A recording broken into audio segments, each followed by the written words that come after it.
man. Look, it's soon as I was like, oh, hold on, the chat. Soon as I was like, hey, hold on, the chat, man. Let me see what the chat got going on. I see a couple of y'all in here early. I'm feeling good, doing my due. Muted. Y'all ain't catch none of that. Y'all ain't catch none of them bars. It was bars being dropped. Y'all missed all of it. Y'all missed all of it. I don't know what to tell you. My fault. Let's see you in the building. My dog, man, Pretty Tony the Painter in the building early this morning. What's going on, man? Hey, come on, man. Come on, man. From your lips to God's ears, man. Pick will upset the Colts today. You goddamn right. Look, don't get me too riled up and cuss it too. Don't get me too riled up, man. That was a little strong curse this early on Sunday morning now. But I feel you, though. Hey, from your lips to God's ears, man. You see what's going on. We're gonna talk about it for sure. For sure. I like your energy though. See, I like how you started the show today. I like your energy, my dog. Day one game, Jarrell in the building said, what's the deal, RBT family? We in the building, man. Come on. Hey, y'all heard what he said, too. Act like y'all been here before, man. Hit the button on the way in. Hit the button on the way in. You know what I mean? If you was to go to my house right now, you wouldn't walk past the door, man. You wouldn't walk in on my carpet, then turn around and wipe your feet off. No. You would wipe your feet off before you touch my carpet, big dog. Hit the like button. That's all I'm saying. I appreciate it. And then get in here, get jiggy.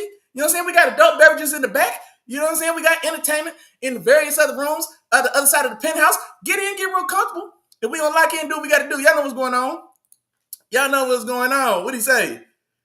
Yeah. Hey, I like where y'all heads at, boy. I like where y'all. Day one game, Jarrell said he also ride with the good guys, man. He said get this dub 30-24. Hey, look here, man. From y'all's lips to God's ears, boy. I'm trying to tell you, that's what I need. Man, I'm telling you, Derpy, man, my bad, dog. I was fired up. I was excited. I was locked in. I thought I was locked in. I was fired up and excited, but I wasn't locked in, dog. That's what it was. Didn't unmute. I didn't unmute. I was tripping, but we back now. Hey, man, every time, man. Hey, man, Derpy, don't do me like that, man. Derpy said, oh, let me put y'all on the board. I remembered this part at least.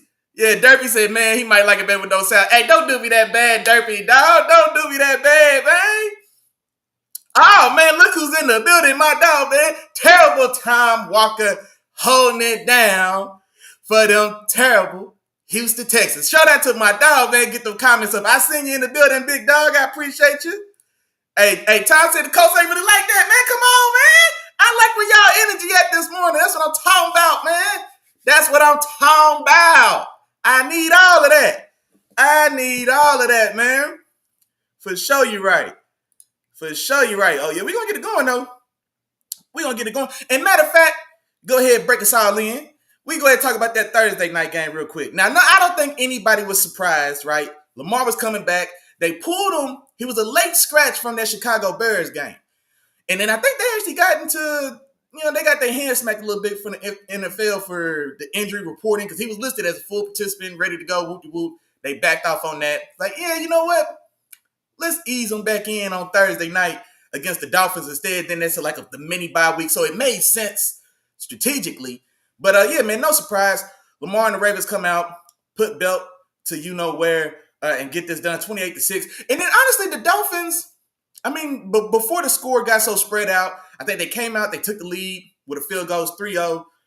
And then I believe they get a stop, they get the ball back, and then they get the quick fumble. So they get the fumble in their own red zone. And so the Ravens get the ball on the short field. They get that one punched in, 7-3.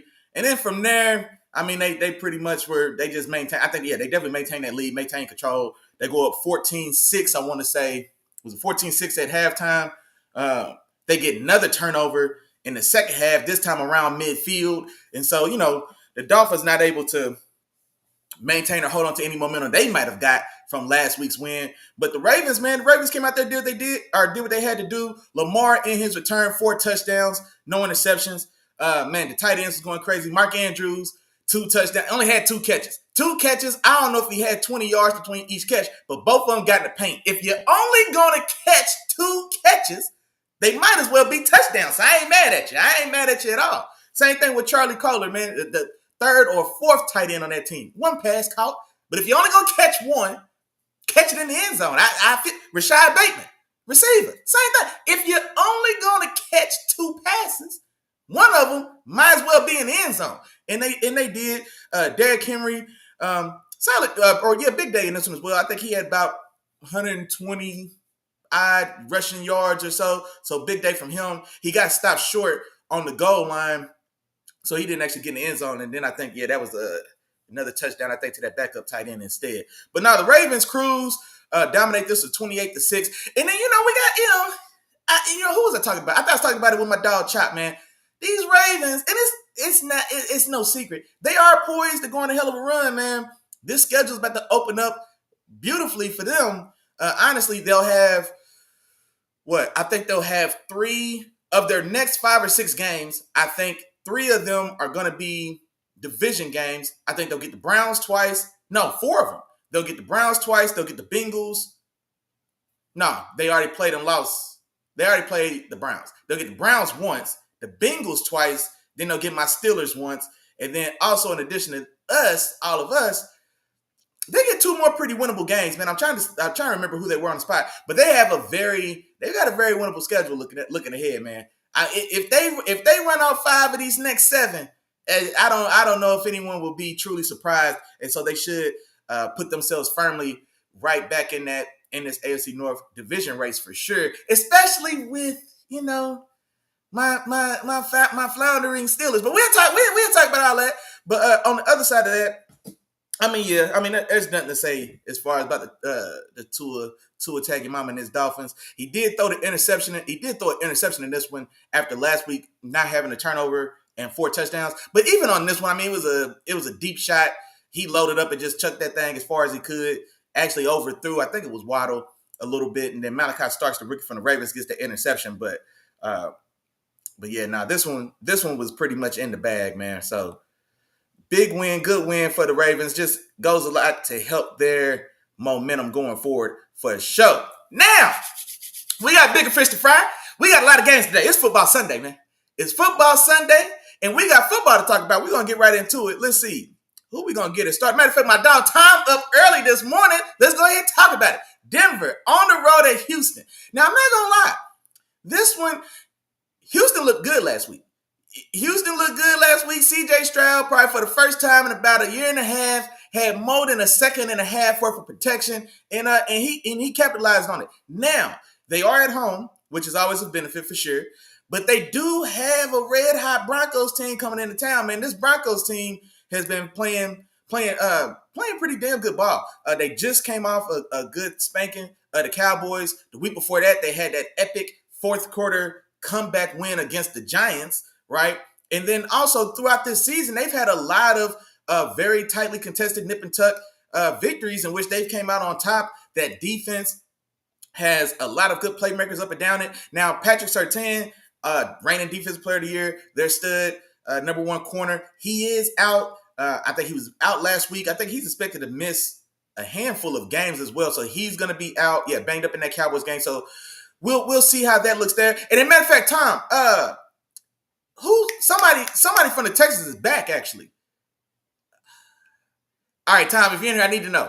One of the receivers, because the Texans have been dealing with some injuries as well, especially in that wide receiver room. It's no secret there. That offensive line just getting beat up as usual, for sure. But I think they get somebody back, man. They get one of them weapons back for CJ Stroud. I don't know why I'm blanking on it right now. But one of those receivers are coming back. Who was out? It's going to bother me now. Now it's going to bother me. Be that as it may, I think this is still a tough matchup. And I'm taking Denver in this one on the road. And honestly, that pass rush for Denver is going to be the difference maker.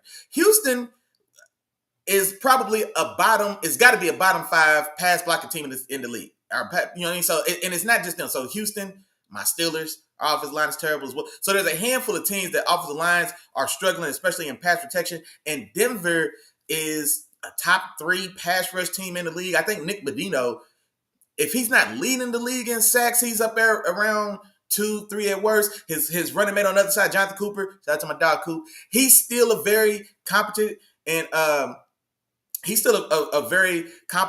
and troublemaker on his own on the other side as well. And so that pass rush going against this a weak pass blocking Houston Texans line, that for me, I think is going to be the biggest difference in this game. It makes me think about the Seahawks game that we saw the Houston Texans with 2 or 3 weeks ago now, and how just terrible a game that was for Stroud in that offense. Now, that game isn't as out of hand as it probably could have or should have been, or as it looked a lot of the time, because Seattle kept getting in their own way, dumb play calls, turnovers, giving the ball back, not capitalizing on their own turnovers. What should have been a fumble recovery for a touchdown ends up a touchback, and the Texans get the ball right back without it having to be kicked out. It was some weird stuff going on, but the way the ineptness of that offense and how it looked in that game with a Seattle Seahawks and Mike McDonald pass rush coming at you, I think the Broncos have the pieces in place to give that same style of like just unfavorable matchup for the Texans. And that's why I do have Big Bo Nix, man. Did I just call Bo Nix Big Bo Nix? Hey, it's out there. Hey, man, look, man. Little big man Bo Nix in those Broncos, they can make enough plays on offense, especially when they get hot. There's a lot of kind of streaky play in Bo Nix in this offense, but when they get it going, and honestly, when the games get tight or when the games get close, or like, when the lights come on, when those pressure situations come on, honestly, that's when Bo Nix has played some of his best ball. And so, same thing in this one. I think that pass rush for Denver definitely is going to be the difference. And then also, if Houston and CJ Stroud in that offense is able to kind of keep it tight and keep it close, Bo Nix has shown, man, that he can stand up and hit those free throws when it's only 3 seconds left. You know what I mean? He can go to the line and knock down too, and put the game on his shoulders, and he can step up in those moments, man. So I'm taking Denver. I do think it could be a tough game if Houston in its own defense at home, which I expect them to play well also. So I think this one could be a pretty stout game between each defenses, and I think Bo Nix in that offense may have the edge to get this one done on the road. I think they're just the hotter team, and they're playing with a lot more momentum than the Texans at this time. So I'm going Denver 23-20. Let's see. Moving on. San Francisco on the road at the Giants. Give me San Fran 24-20. And actually, I want to see this game to see I just want to check the temperature on the Giants. So they, of course, lose Cam Scatchabo. They lose my dog, Cam Scatchabo. Scatterboos. Y'all know what I'm talking about. They lose Scat. All right? They lose Scat last week. That terrible injury, man. You hate to see somebody go down for injury, especially a gruesome injury the way it was. The man's ankle was flipped around the other way. The cameras wanted to show. The cameras couldn't pull away from it. It was like the cameraman just got locked in like, oh, God. Oh, look at it. Oh, it's so bad. It was the train wreck that you can't help but watch. And so we got a good shot of the man's ankle looking at him, or the man's foot looking back at him because of the ankle injury. Tragic. Be that as it may, he's out. But he had been the juice for this team. He had been the juice. He was the battery. He was the starter pack. He was the electricity. He was all those cliche terms that we know. He was the guy that brought the juice. He was the guy that put the gas in that car and really sparked the probably the uptick in play and production that we had seen from this Giants team, right? And then of course the young rookie Jackson Dart coming in and them two, feeding off of each other's energy. Well, now that's gone, right? So now Scat's out of there. So who's going to be the guy to bring the juice? Who's going to be the guy that's able to make the play that rallies the team? Because Cam Scatterboo and his energy, it wasn't all just touchdowns and 40-yard runs. Like, no, that's not how he did it. You know what I mean? He did it being a lead blocker and going and diving into the chest of a defensive end. You know what I mean? Like turning somebody's lights off so that somebody else can run for 6 yards. Like those are the type of plays he made. You know what I mean? Like tough goal-to-goal runs. And he's going to run through somebody's chest. He's going to drag another guy forward. He's going to get 4 yards and get a tough first down. You know what I mean? Like those are the type of plays that he was making that really gave a lot of energy and juice to this Giants team. And now that's gone. And so what do they look like on the other side of that? They are at home. They do have a little bit of an up and down San Francisco team. San Francisco has been decimated by injury as well. So I do think this is still a winnable game if the Giants can come out and play with that same enthusiasm and still hit on some of these big plays that we had been able to see them do with Jackson Dart, but now do it minus Cam Scatterbo at home. I think they do fall a little short. I'm just not sure what they look like on the other side of Scat. I'm not sure. I'm not sure if that locker room is bounced back, man. I'm not sure. So I'm going San Francisco on the road, 24-20 in a tough one. But like I said, I wouldn't be surprised if the Giants pull this off for sure. Hey, shout out to my Dodgers, man. Scat Pack. There we go, man. I'd have heard the man's name said three different ways. Scatchabo, Scatterboo, Scatterbuck. I done heard it like 3-4 different ways, bro. Scat Pack. There we go. Shout out to Scat Pack, man. Rest up, get well. Chicago on the road at Cincinnati. It pains me when I have to do this. But I'm taking the Bengals. I am. Chicago let me down, man. Chicago, your funky ass Bears, y'all let me down last week. You had the Lamarless Ravens, all right, reeling. They had lost 4 in a row. You go in, this the game you have, and you piss the bed, man.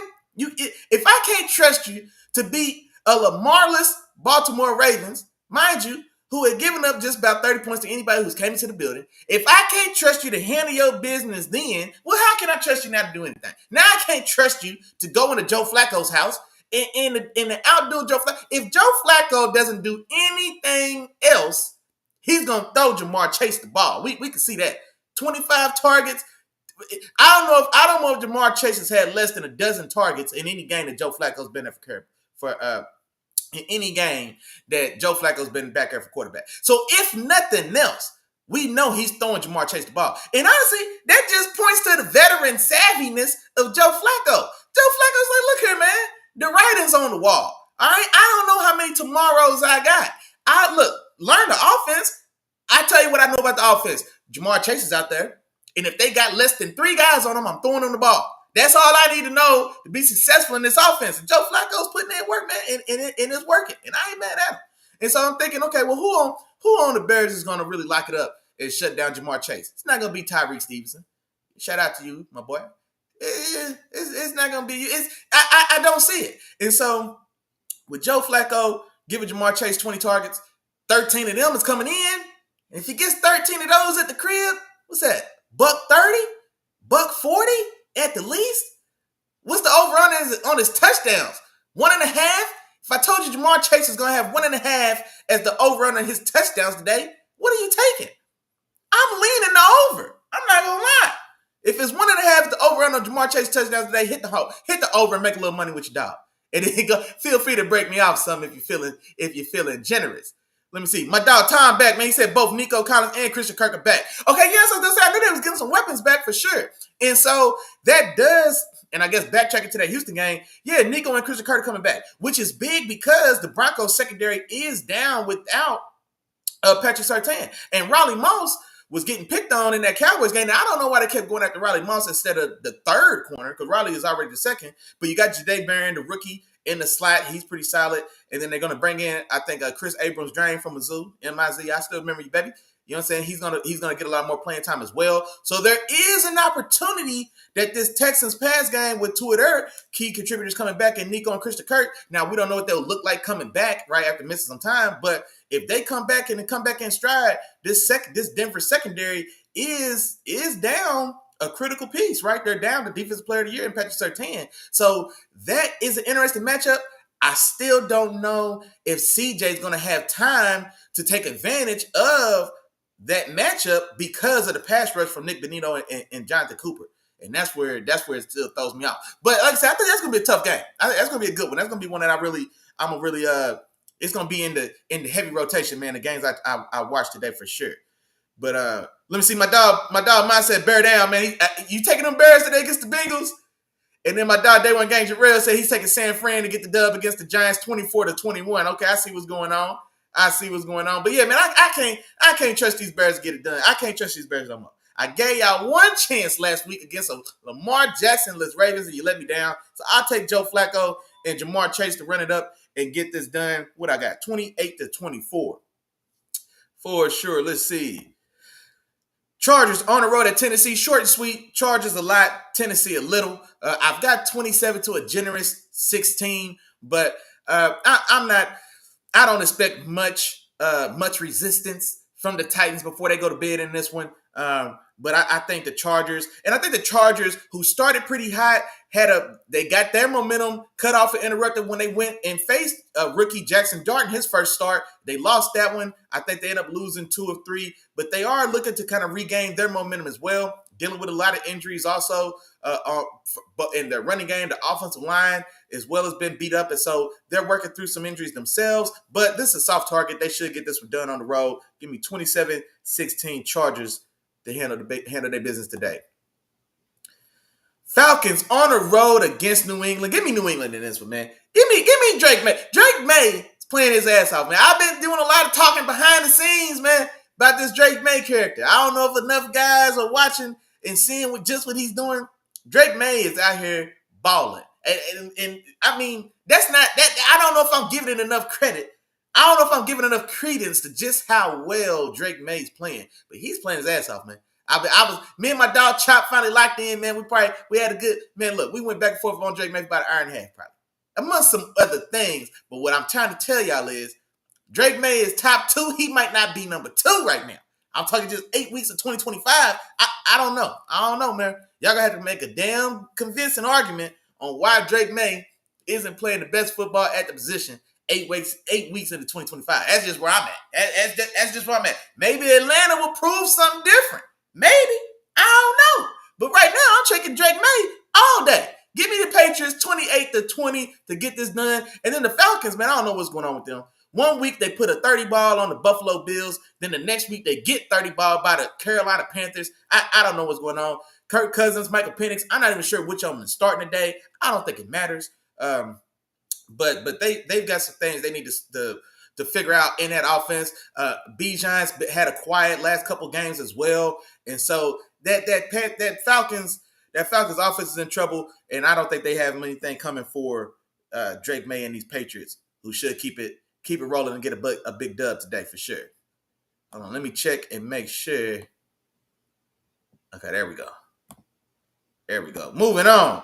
Carolina on the road at Green Bay. Give me Green Bay 28-17 in this one. And that's a generous 17. Carolina at their best are at their best when they're able to impose that running game. Now, they are going to Green Bay. Green Bay isn't especially stout against the run. And so that is the one thing in this game. If Carolina can effectively control the line of scrimmage on offense and really hammer that running game with Rico Dowdle, Chuba Hubbard is still trying to work his way back into the fold, dealing with his injury. But Rico Dowdle, in the 3 games that he had full board when Chuba Hubbard was out, this Panthers offense was a top 2 or 3 rushing offense in the league in that stretch.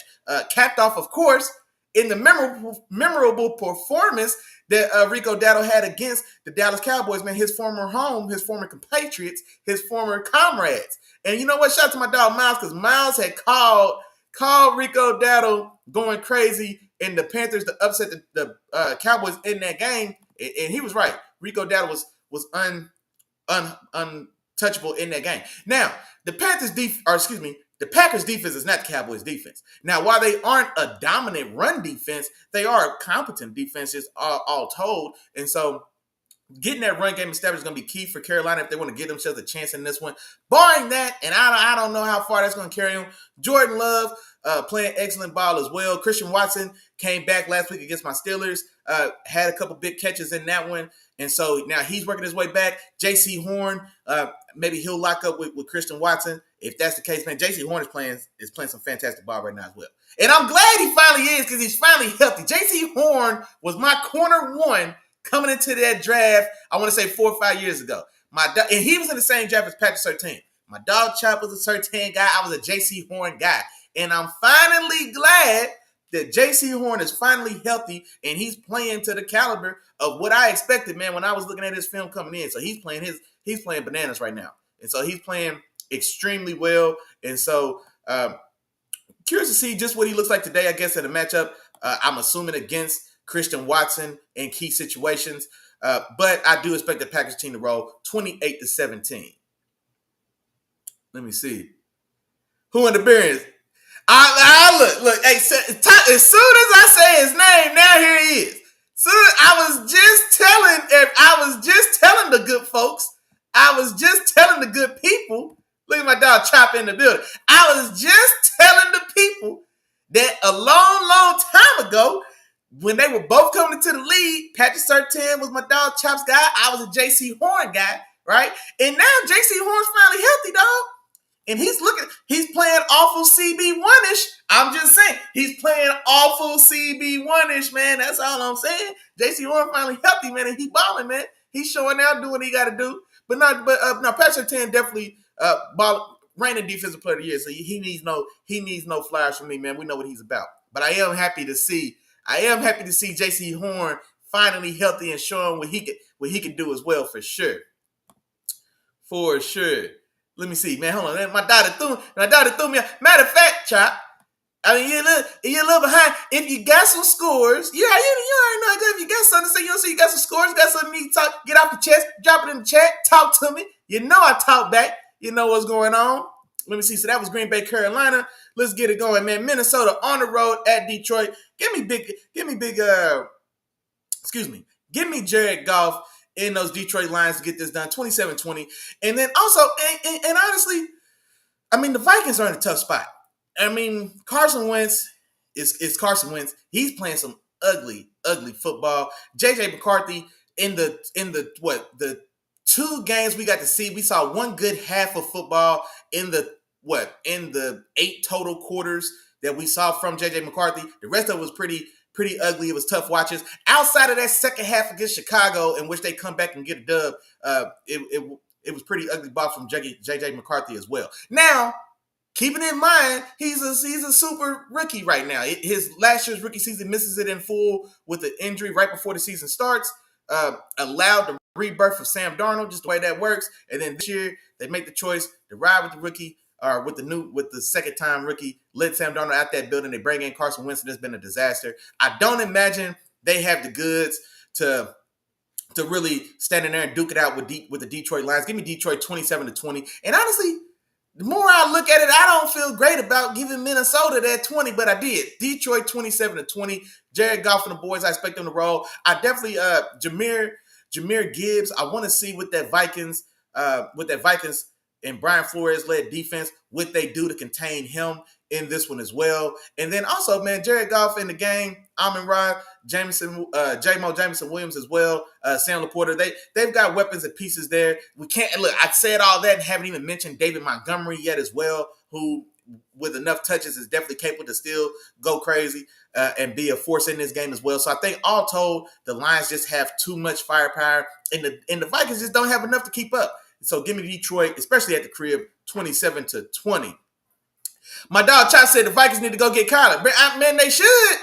Hey, they should. There's no reason why they shouldn't at least make a call. You know what I mean? And so, because this is a team, like we can't really tell right now, and we don't think about it, but bro, we forget this was a 13-win Vikings team last year.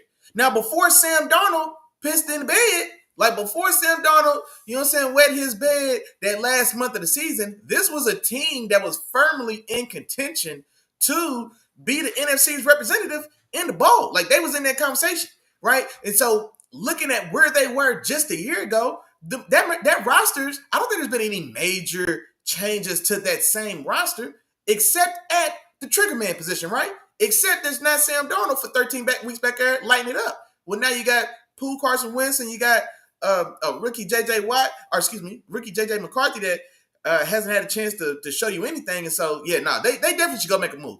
They definitely should go make a move, man. I'm on board. I'm not sure if Kyler is exactly like his style for style. I don't necessarily think Kyler is a plug-in, like it's just an obvious fit for this offense and what Kevin O'Connell wants to do. I don't necessarily think that, but he is talented enough, athletic enough, and we've seen the production. We have seen that Kyler can lead an explosive offense that can run up and down the field. We've seen it. So I think, and plus, he's going to be an upgrade on whatever's in that building anyway, regardless. So even if it's not a perfect fit, it's still an upgrade. And I think if he's legitimately available, and I don't see why he wouldn't be, I think the writing's on the wall there. There's going to be a mutual parting of the ways between Kyler and that Cardinals organization for sure. I would love to see this. Chop.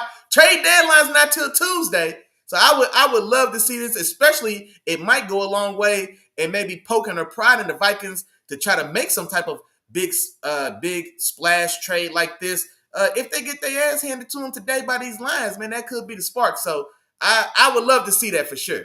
I'm on board. I'm right there with you. Let me see who's next. Oh, man. Yeah, I guess we got to talk about it. Colts come on. They go on the road to Pittsburgh to take on my Pittsburgh Steelers. Now, it hasn't been hasn't been smooth sailing. All right, the journey hasn't been as glamorous as I would have hoped.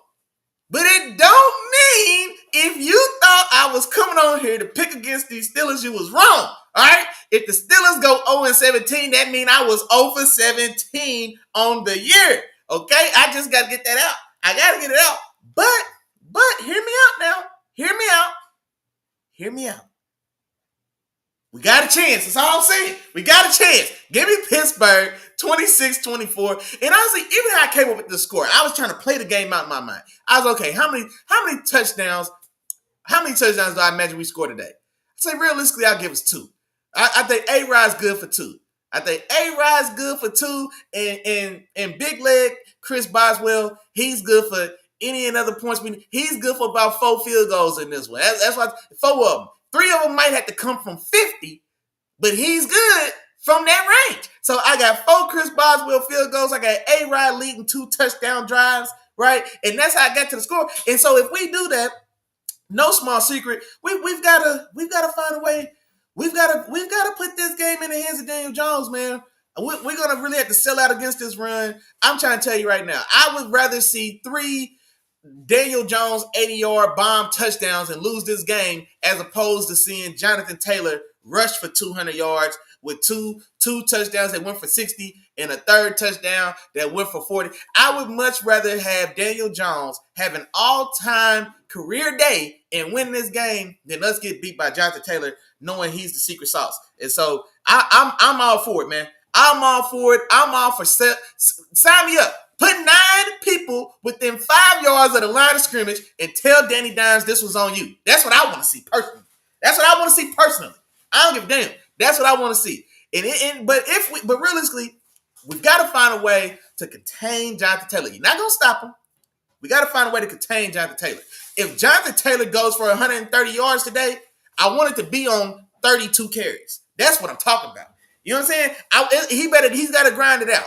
That's how we've got to stay in this game. And we've got to capitalize on our own scoring opportunities. One of the things that got us in trouble last week against the Packers was that, especially in that first half, we had 3 first-half field goals instead of touchdowns, right? We traded 3s for 7s, and then the second half, Packers got it going, and we start slow, and then it takes us too long to get ourselves going back as well on offense, and then the defense never found their footing. And so, you know, there's a specific way we have to win this one, but it can be done. And it is at the crib. It's supposed to be a cold, sloppy day in Pittsburgh, right? That should also be a benefit to us. The Colts, even though they are a team with a game, they still an inside dome team, man. It's a lot easier to run for 150 when it's in the cool confines of the closed dome stadium and it's 68 perfect degrees all day long. No, man, you getting outside in Pittsburgh now, man. That rugged, rough grass field, them potholes in it. There's some factors here that give my Steelers a chance to get back on track and get this done, man. And so I'm pulling for it. I'm calling for the upset. I know a few of y'all was riding with me today. I appreciate you. Shout out to Day One Gang Jarrell. Shout out to my dog, Pretty Tony. Shout out to my dog, Terrible Time. Walker in them Houston, Texas. All pulling for your dog. And I think we get it done, man. 26-24. I think Big Leg buys 23-24. I think Boz comes out there, hits one from about 70 and puts us over the top. 26-24. We get this one done. What my dog Chase said, TJ and Hayward have to pull this game on their back. I think y'all can hold them off. They play well, bro. We've got it, bro. We've got to control the line of scrimmage. Now, honestly, the Colts offensive line is probably playing like the best offensive line in football, especially definitely the best run blocking offensive line for sure. Now, honestly, something y'all might not know that me and maybe Steelers Nation know is that Cam Hayward, he's a guy that I don't want to say dominated, but Cam Hayward has won more of his matchups against Quentin Nelson than he's lost. I can say that for sure. Like Cam Hayward definitely can hold his own against Quentin Nelson in this game. And so we need Cam to harken back, man. We need Cam to pull out one more. We need Cam to have one more of them monster days, man, and really make it ugly for Quentin Nelson in the interior of that offensive line. I need TJ to be a brick wall on that strong side edge as well. And then honestly, even when we do all that, the problems be that we don't have linebackers aren't filling in the right gaps. The safeties can't they're slow, right? Juan Thornhill and Chuck Clark, they can't run, and then when they do get to the spot, they can't tackle in space. So it's a catch-22. But we made some moves. We brought in 2 new safeties. I think both of them are going to have to play this week. Kyle Duggar, if they come for the practice, I think he's going to have to start. He's been here for 4 days. But if he can't do nothing else, he can play in a run game, and this is the week for him. So I definitely need my defensive front to hold tough, and I've got to have somebody in the background, in the back end, man, that can fill the alley and hit something when you get there, man. We got to fill the alley and hit something when we get there. My dog Tom said, if we don't get this one, we might not make the playoffs. Man, I ain't gonna lie, bro. It's getting to that point. It really is, dog. It really is. Because I think there's only gonna be one team to come out the AFC North.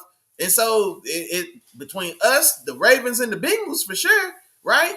Because the Bengals are still a live dog. Joe Flacco has a very winnable game against Chicago. They've already won a couple. And then my Steelers, we didn't put enough separation between us and everybody else when we had the time to do so. So everybody's within a game and a half or 2 games of each other. So this division's wide open, man. But there's only going to be one team that comes out of it with the Bills and Patriots from the AFC East. Both those are playoff teams, right? And then with the Broncos and the Chiefs in the West, well, both of those are playoff teams as well. No matter who ends up winning those divisions, those that's 4 spots right there. There's only 7 spots. That's 4 of the 7 spots, and then the other 2 spots are going to be the other division winners. It means there's one more team. There's one more spot. As I said, there's one more spot, and so we've got to win our division to get it. I don't imagine there's going to be any room for us or the Ravens or the Bengals if one of us gets to, because 10 wins is probably going to win this division, this AFC North. If one of us gets to 10 wins, I don't think there's room for another one to get into the playoffs. So I think you're right, bro. I think we gotta start stacking some wins, and we gotta hold on. We gotta hold on and win this division if we want to make the playoffs for sure. Hey, Todd said TJ not J. Hey, show you right. Hey, show you right, dog. Y'all know how I feel about Jay. JJ's all time, dog. I can't argue with it, man. JJ's Rushmore. JJ's on the all-time starting defensive line, and I'm putting him right across from Reggie White. That's where JJ's at. Reggie White's on one side, JJ's on the other side. JJ's the other guy. JJ's on the other side. Prime JJ is all time. Y'all can't tell me nothing. I'm with you, bro. But yeah, no, I think we have a way to get this done, man. It's not gonna be easy. It's gonna be, man. We're gonna have to grit it out, grind it out. We're gonna have to make this dirty.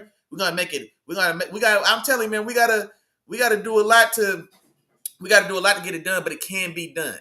The biggest thing for me, I don't want to see Daniel Jones leave this game and he was able to go 16 for 20 for 204 passing yards, 2 touchdowns, no interceptions. I don't want him to have that style of cake day.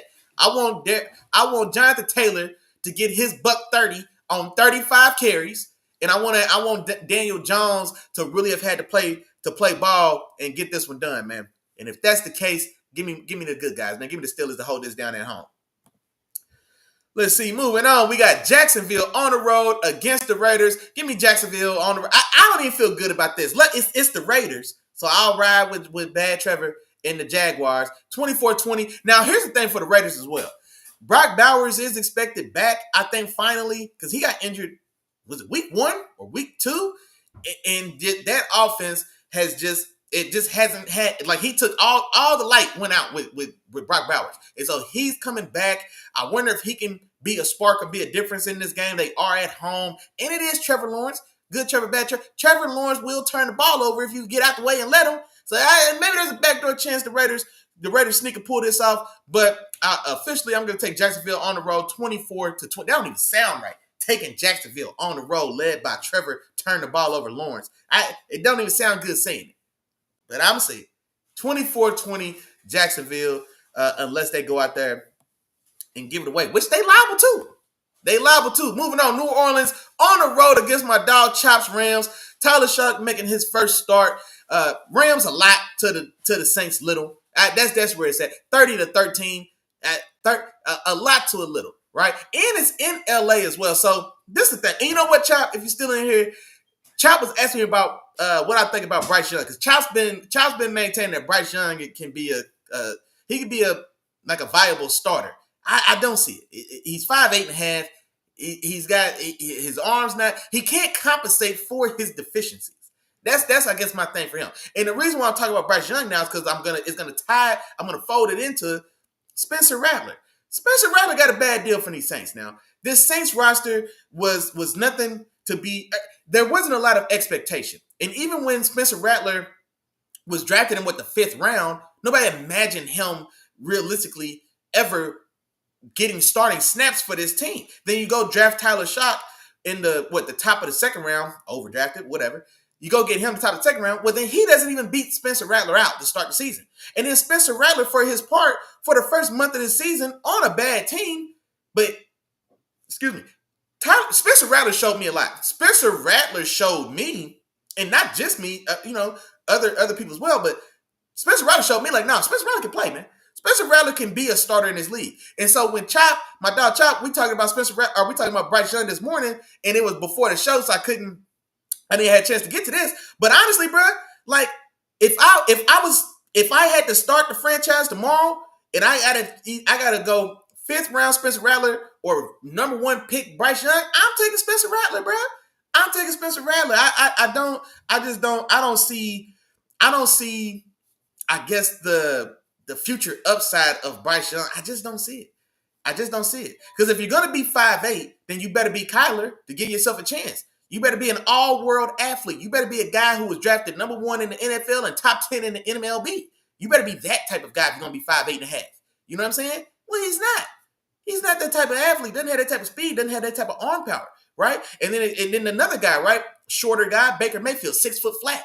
He's 3-4 inches taller than Bryce Young, and he's a short quarterback. But Baker Mayfield's got a gun. Baker Mayfield, I think Baker still may have the longest throw by air yardage in the league over the last 5-7 years. He put one 72 in the air. You know what I mean? 72 in the air. Baker. You know what I mean? So he gun. Bryce Young ain't got that. You know what I mean? Or if you're gonna be a smaller guy, Russell Wilson. Right? In Russell Wilson's heyday, 5'10". 5'10", he's still 2 inches taller than Bryce Young. But let's say 5'10". Well, he's also one of those special style athletes. Now, not as special as Kyler, but he's also a guy.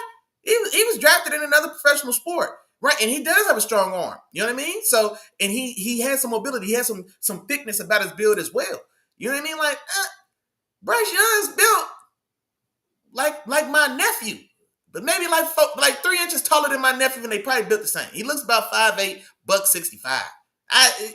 Without the strong arm, without the dynamicism in his athleticism, without just raw pure speed to rely on, he doesn't have any of that. So that means we've got to do way too much around him to get him to be viable. And I can't buy into that. Spencer Rattler, I say all that to say, I think Spencer Rattler has shown me just as much or more than I've seen from Bryce Young in the short little sample size we had. Now, neither one of those is going to set the world on fire. Neither one of them is going to set the world on fire, but it's negligible. So I'll take Spencer Rattler because he's got the 5th round pedigree instead of the guy who went number 1. You know what I mean? So he doesn't have to live up. He doesn't have that style of bar set for him. So I'll take Spencer Rattler over Bryce Young all day long. Me personally. He's a better athlete. He's got a stronger arm. He's 3-4 inches taller, and Spencer Rattler's not big. Spencer Rattler is 6'1", maybe 6'1" in his cleats, and he's 4 inches taller than Bryce Young. I can't go there. But be that as it may, Spencer Rattler did have a rough 2 last starts, and they pulled the plug pretty quick. But I think this was more so the Saints didn't imagine that Spencer would play as well as he did. And so I don't think it was ever the plan that he would have lasted as a starter this long.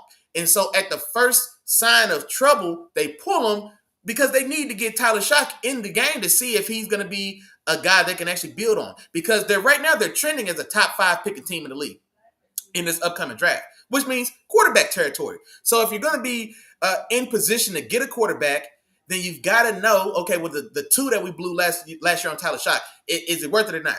Is there something there that says we can use this top 5 pick to add a premium blue chip talent to this team that needs it that bad, or do we got to take another swing at a quarterback? And so they pulled the plug on Rattler, like I said, a little prematurely, and we'll see Tyler Shock get his first start. I imagine it's going to be rough going.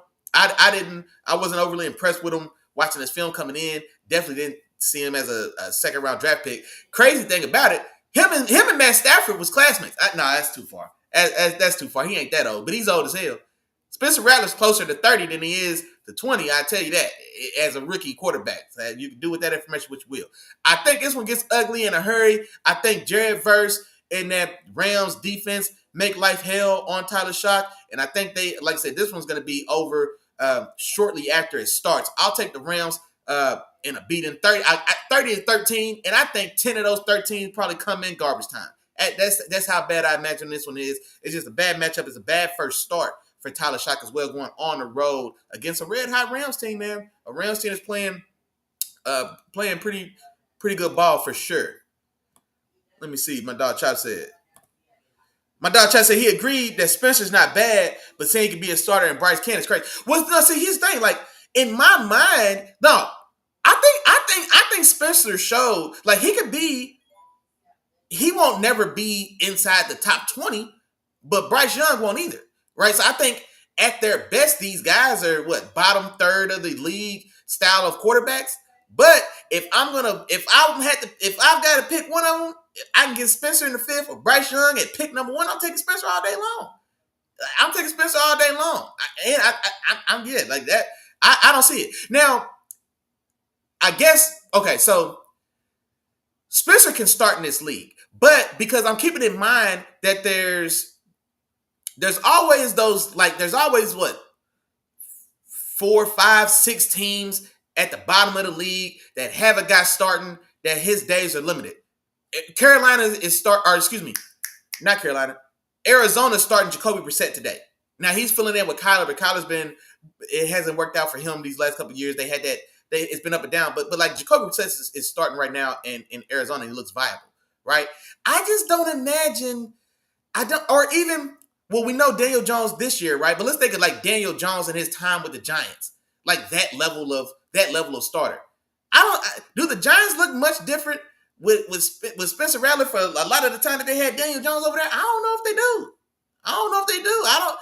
Spencer Rattler could turn in a 4-13 season in New York just as well as he could in New Orleans. That's all I'm saying. But Bryce Young, to say that I'm gonna bring in a guy without any. What's his calling card that we have to build on? That's what I can't figure out with Bryce Young.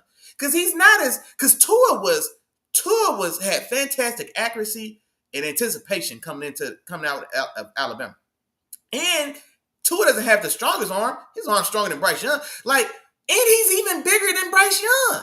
He's 3 inches taller than Bryce Young. What is it that Bryce Young has that we feel good about bringing into the building? Because when we bring them in, all 5'8", 175 pounds of them, and we bring them in, what is it that we feel good about that we say we're going to turn the team over and ride on the arm of 5'8", 175 pound Bryce Young? What is it that we're going to do with this offense?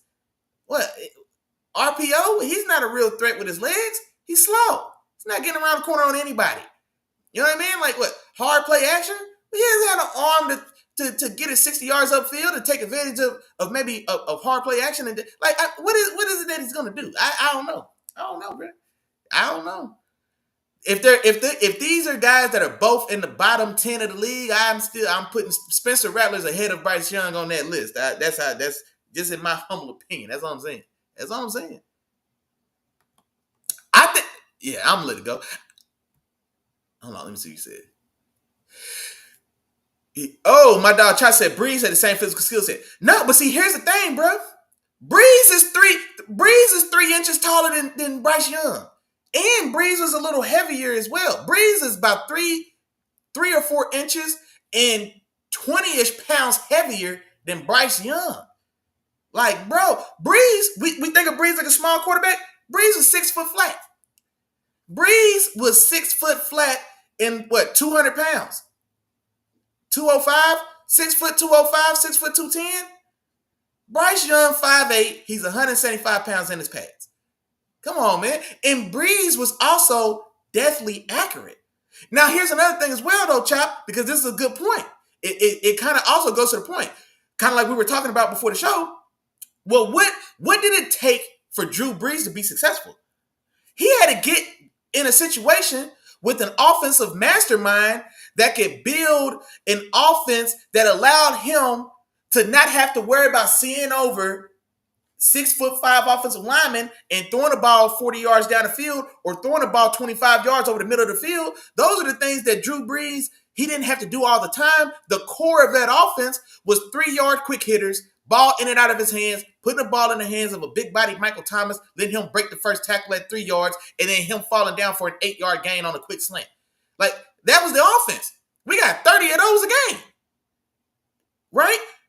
We got 30 of those a game. Now, also, in addition to that, Drew Brees, and if you watch Drew Brees in his stance, he's on his tippy toes.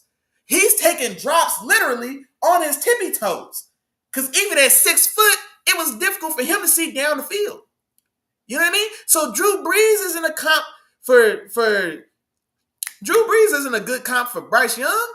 Hell no. Miles said Doug Flutie. Yeah, Bryce Young's a better comp for Bryce Young would be Doug Flutie.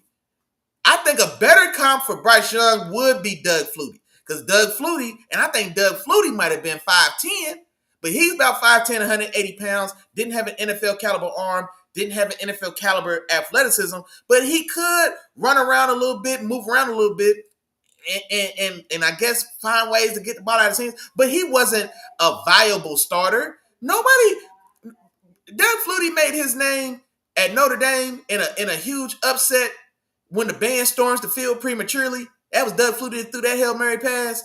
And then he had a couple flash highlights, I guess, in his time over 15 years of backing up in various spots. But I think Doug Flutie is a much more comparable outlook of what I imagine for Bryce Young than Drew Brees. I don't see Bryce Young getting to the level of Drew Brees.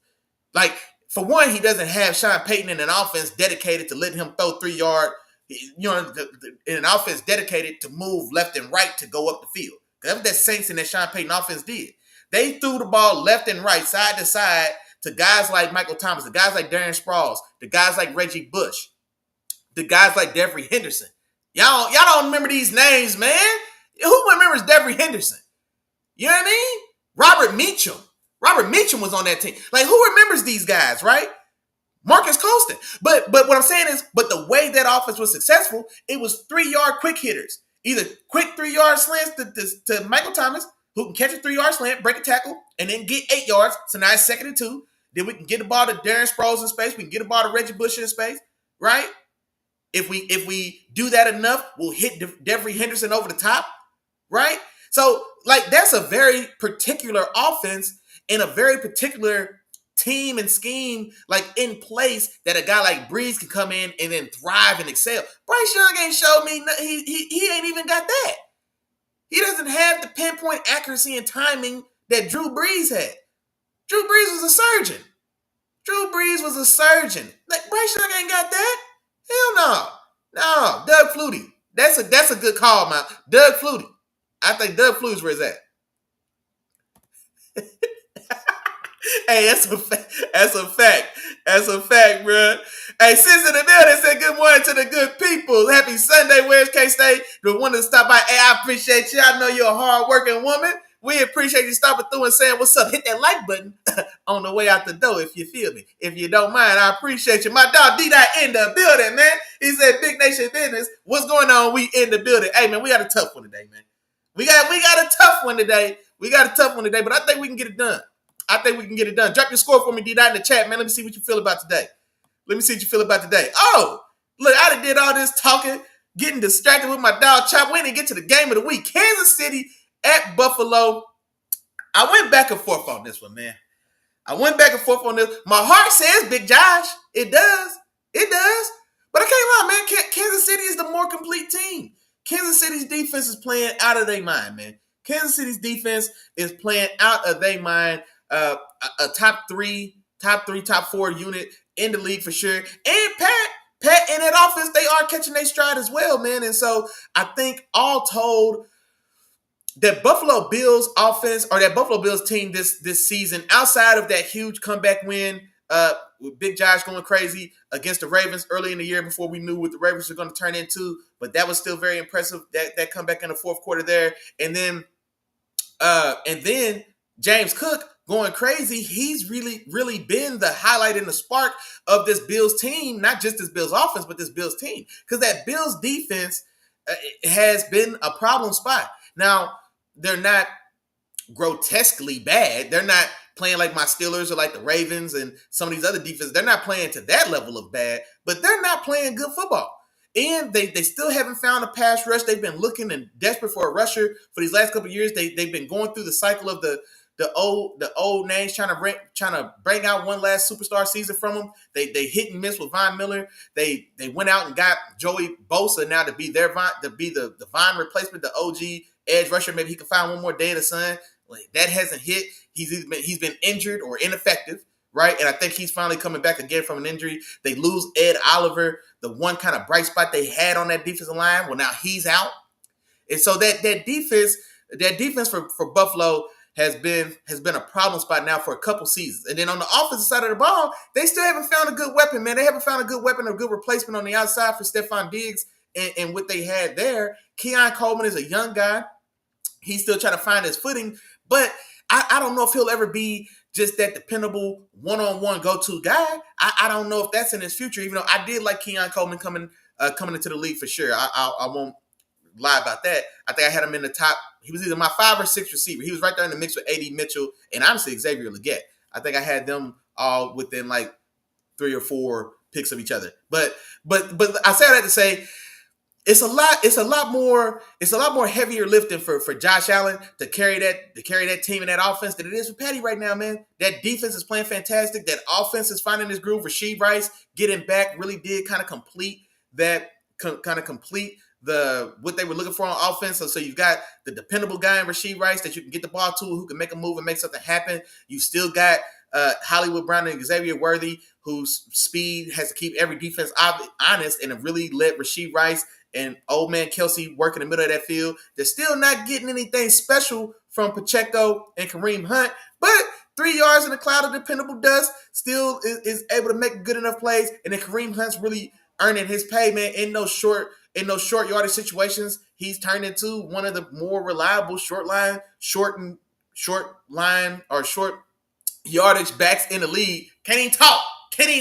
But I say that to say, though my heart wants to go with Big Josh and Buffalo, my head tells me, man, Kansas City's the better team. I think they're just the better coach team. They're the more complete team for sure.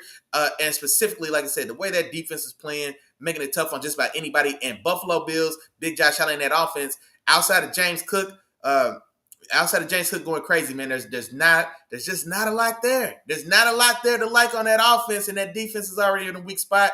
I do think it'll be a tough game just because I do think Buffalo at home, and this is a big rivalry style matchup. So I think they'll be up in this game, or they'll get up for this game. They'll be competitive. But when it's all said and done, I think it might be a little too much to handle. And I think the Chiefs may get this done, man. 28-27. It's going to be a fantastic game. And I'm glad it's in the 3 o'clock window. So I'm glad it definitely wasn't in the 12 o'clock window so I can catch my Steelers. But I'm glad it's in the 3 o'clock window so that way I can get this one, man, my undivided attention and really lock in and catch this one for sure. Let me see what my dog Chop just said. He said, watch Brashad Smith today. And you know what? I like that. I like Brashad Smith. SMU, if I'm not mistaken. I think he came out of SMU, and I believe he was a converted receiver that got converted to running back at SMU, if I'm not mistaken. Because I definitely remember, I like this film, man. Definitely for what he can do, especially in this offense. I think he definitely has a chance to be way more of a weapon than what you got from, like I said, Pacheco and Hunt's 3 yards in a cloud of dust that they alternate for sure. And so much in the way, and speaking of those old Saints teams with Sean Payton and Drew Brees, but much in the way that we used to see like a Darren Sproles be used in that offense. Like I'm tripping. Andy Reid had his own Brashad Smith. He had Darren Sproles for a little bit, if I'm not mistaken. But then he also had, not Deuce McAllister, Chop. Who's the scat back that used to be with Philly all those years? Oh, man. Oh, this is going to drive me crazy. Somebody help me out. Think about Andy Reid's Eagles, man. Who was Andy Reid's running back before LaShawn McCoy, after Deuce McAllister? Oh, this is going to drive me crazy, dog. Chop, I need you. They had that, oh, my God. Oh, it's gonna drive me crazy. All right, I'm gonna have to move on. I'm taking too long. I can't think of his name. I need somebody to tell me. Andy Reid had Darren Sproles for sure. But even before Sproles, there was another guy there, dog. Westbrook, Brian Westbrook. What man? Thank you, Chop or Miles, whichever one of y'all got that first. Brian Westbrook. That's who I was thinking of. Yeah, hey, Day One Game Drill. Appreciate you, cuz. Brian Westbrook. Damn. That's who I was thinking of. Hey, man. Hey, boy. Hey. Shout out to y'all. Shout out to y'all. See, because y'all know ball. That's why I fool with y'all. Everybody don't know Brian Westbrook. Everybody don't know those days, man. It be a lot of these new guys coming around. They don't know nothing past Saquon. They barely know Shady McCoy. Guys don't remember Brian Westbrook. That's what I'm talking about. So Andy Reid is the OG of having that receiving threat, that receiving style of back, and putting them in positions to exploit defenses and be matchup nightmares. Like I said, so Brian Westbrook, he was the first guy with Sproles. Before Sproles went to New Orleans with Sean Payton, he was with Philly and Andy Reid. And so, you know what I'm saying? So, yeah, I say all that to say, Brashard Smith, I'm with you there, Chop. If they keep working him in, and I can imagine, like, that style of usage, Brian Westbrook, Darian Sproles. You know what I'm saying? Like, some of that Reggie action that we saw with the Saints and Sean Payton. Like, that style of usage, I could definitely, I'm with you. I say all that to say, I'm with you. Man. Hey, Day One Game Drill. If I forgot to say your name, damn, I'm telling you, dog. Y'all know I'm bad with names anyway, dog. Y'all know I'm bad with names, and I was fighting for my life. I was like, oh, hell no, man. We got to remember this guy. Somebody's got to shout out. You know what I'm saying? Somebody's got to keep these guys' name alive, man. It's up to us. It's up to us to make sure the guys like Brian Westbrook and Matt Forte and Clinton Portis, guys like this don't get forgotten by the times, man. You know what I mean? It's important. We got to keep these guys' names alive as well, man, because they did, they deserve it, man. Brian Westbrook was a damn good Pro Bowl style back, man, in his time, and so I want to give him some love for sure.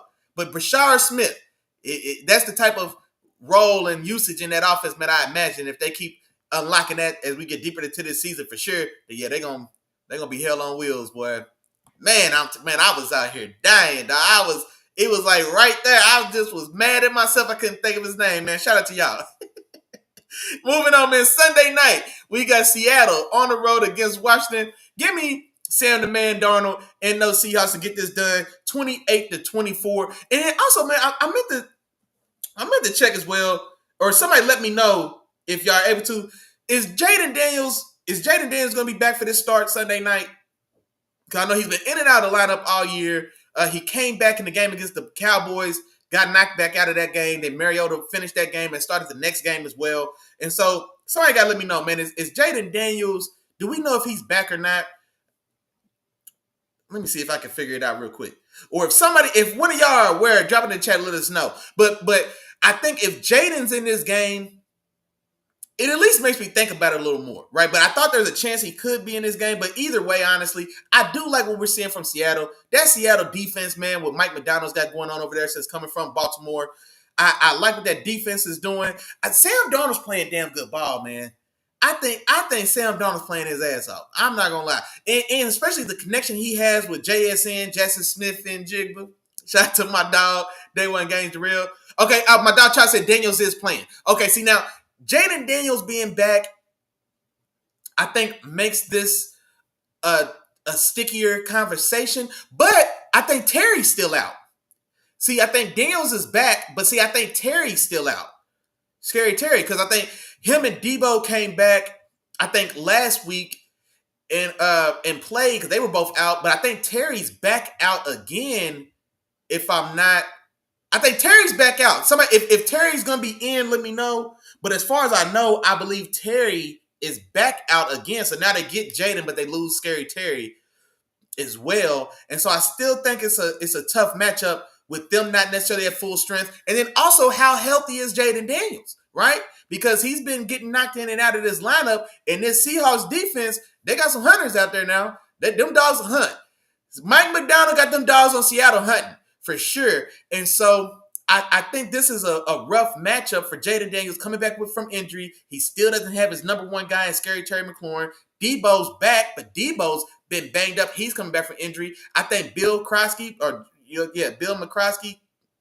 man, y'all know homeboy's name, man. The running back, Lil Bill, man, the running back for the Commanders. I know he's been in and out, nicked up as well. And so this Commanders team is pretty beat up. And I think they're going against a Seahawks team, man, that when they turn it on and when they get going, because for one, who on this Commanders defense is going to stick Jackson Smith and Jigba? Oh, yeah, Seahawks.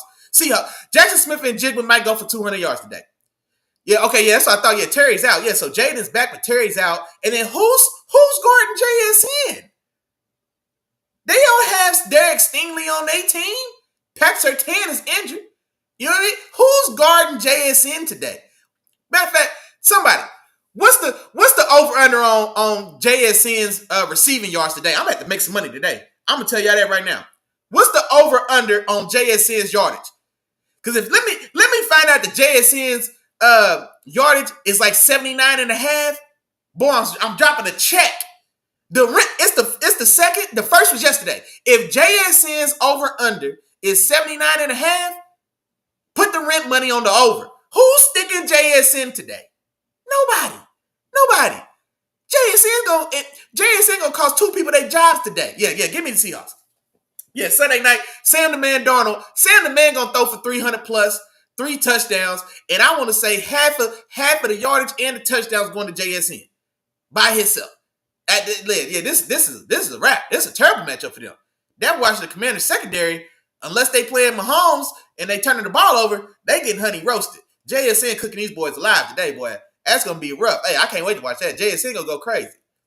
I got to look up and see what FanDuel has the over-under on Jackson Smith and Jigba's receiving yards for today. That's what I need to know. I might need to make some money. I might need to make me a little money today. Yeah, give me Sam the Man and those Seahawks cooking those Commanders today, 28-24. I do want to see what Jaden Daniels looks like in this one for sure. And also, can he finish this game? Because the last game he came back and he didn't finish. Last game he came back in, they was getting mollywopped by the Cowboys. He gets pulled, and then they say if the game was competitive that he could have came back in. They said that, but then he didn't start the next week. Mariota still started against the Chiefs, right? So how healthy is Jaden Daniels? Is he going to not only start this game, but does he finish this game? Then even with him finishing this game, he still got to do it left-handed because he still doesn't have his go-to guy in Scary Terry McLaurin. So this is a problematic matchup for these Seahawks right now, in my humble opinion. So I'll take the Seahawks in this one to get it done. Let me see. Oh, my dog Keandre just slid into the building, man. Hold on, man. Let me put you on the board. Hey, you see, you made it in here, big dog. Let's go. He said he don't know if Jaden Daniels is back, but he knew on KC they hunting Buffalo. Yeah, man. You know, and you know, you might have missed it. You know what? It hurt my heart to do it, but I ain't gonna lie to you, dog. I took your Chiefs today, man. I took your Chiefs to get it done on the road against my boy Big Josh, man. Look, I'm gonna show it to you again. 28-27. I'm going with your Chiefs. I think y'all just the better team overall, man. More complete team, better coaching, hands down a better defense, and then offensively, man, it's coming together for y'all, man. Rashee Rice has been everything y'all wanted him to do when he got back, or he's done everything y'all wanted him to do when he got back. Hit the ground running. I think he's got 3 touchdowns in the 2 games he's been back, and so now they moving, man. They moving. And then, matter of fact, me and my dog Chop was just talking about your Chiefs and talking about Brashad Smith, man. When y'all going to go ahead and let that boy get some run? When y'all going to go ahead and let Brashad Smith get some real run, man, and see if he can turn it to Andy Reid's next Brian Westbrook. That's what I'm saying. You know what I mean? That's what I'm saying. Also, you don't want me to cheer for your Chiefs. See, if I don't cheer for your Chiefs, I'm hating. If I pick your Chiefs to win, you don't want me to cheer for them. That's crazy. That's crazy, dog. That's crazy, man. But yeah, but now Sunday night, man, I think JSN gonna go crazy, and I think Sam Darnold in that offense is gonna definitely move it pretty good up and down the field. And like I said, biggest thing is I want to see Jaden Daniels. I want to see him finish this game healthy, and I still want to see the signs. Like I still want to see that the goods are still there. Like, you know what I mean? Like, how's he look off this injury, right? So is he finally back? Even they may not win this game, but I want to see his quality of play, how he's moving right? Is he still able to move and run when he wants to? So I want to see all of that. Like those are the things I want to pick up from the Commanders and just say, okay, well, after we get through this one, Jaden showed that he's healthy. Okay, now let's get Terry back. Okay, now can we make our own run? Can we get back in the mix? Can we get back in the mix in this NFC East? You know, are we going to have a chance to compete with the Eagles? And so that's what I need to see from the Commanders today. Hey, my dog Keanu said every time. Hold on, I'm gonna put you on the board. What'd he say? He said every time you ride with us, we lose. Oh, come on, man. I think it's legit. I think legitimately this is a bad matchup for Buffalo right now, dog. It's a bad matchup, man. Yeah, it's a bad matchup for Buffalo. Big Josh ain't got the weapons, man. He ain't got the help. It's James Cook or bust. Like him and James Cook, what they can get done. And with that defense, though, I imagine your defense is going to be able to, especially not having any threats on the outside, y'all really going to be able to hone in and focus in on boxing up James Cook and then forcing Josh Allen to play hero ball, but there's nobody outside for him to chuck them 60-yard lasers to. You know what I mean? So that's all it is. The matchups, man. Oh, come on, man. I just look. See, y'all can't be the same ones who tell me I'm a hater of the Chiefs and Patty. And then when I show love, y'all don't want the love, man. You got to make your mind up. You got to pick one or the other, man. You got to pick one or the other. That's crazy. I'm trying to show love. It's a bad matchup for Buffalo. I think y'all got it, dog. I ain't going to lie. Let's see. Monday night, Arizona on the road at Dallas.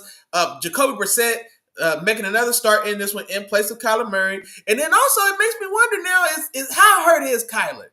Is Kyler hurt for real?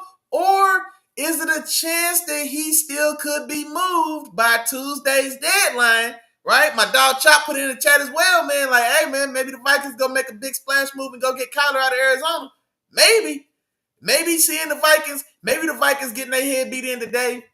Maybe that's maybe that'll be all they need to finally go try to make a move. And if there's going to be a starting caliber quarterback, I mean, what other starting caliber quarterback is realistically available, potentially available? I think Kyler, man. So Jacoby Brissett starting to get against Dallas. You know what? That score, no, I'll leave it where it's at. I got Dallas in this one handling their business Monday night at the crib, 28-21. I do imagine that the Dak Prescott, who played his worst game of the season last week, and it's terrible. I hate the timing of it, and it was a bad matchup against the Broncos for sure. And that defense, they couldn't get much of anything going offensively, not when it mattered, right? But outside of that last week's game against the Broncos, Dak Prescott has been playing fantastic football. Dak Prescott has been playing fantastic football. And honestly, I think he's been playing some of the best football that I've ever seen him play. 2 years ago, he was the runner-up for MVP in that down MVP year that Lamar Jackson ended up winning, honestly. And that arguably was an MVP season. Now, I'm not to say that 7 of these 8 games are better than that, but I'm saying, like, that's the style of level it felt like that Dak Prescott was playing at, and he was doing it without his tier 1 elite receiver in CD Lamb. Without that guy. He was doing it with George Pickens. Guy that got cast out from my Steelers. He's only been there for about a month and a half, and then he steps up to be the number 1 guy, and I don't know if Dak's ever looked better. Especially, like, up the field. Like, explosive plays down the field. He was spectacular. And that defense is Trinash. All right? That Dallas defense, high-quality garbage. You know what I mean? You got to go to the designer store to get that one. High-quality garbage. And so it's a lot of heavy lifting, man, that Dak's been doing, and he's been playing his ass off. And so he was playing very well. Ugly game last week against those Broncos, but I don't want that to take away. I think this is a good game that he can get reestablish himself. Like, no, don't try to play me off because I had that one bad week. Don't try to play with me like that. Don't try to do that. I'm gonna come out here against these Cardinals on Monday night, and I'm putting boys to bed. And you know what? My dog Keandre, I think you caught it. He said he thinks Dallas steamrolls those Cardinals. And you know what? Cause I think you're right. Because the more I talk about it, I was surprised how close I had that score. That's a little close. That's a little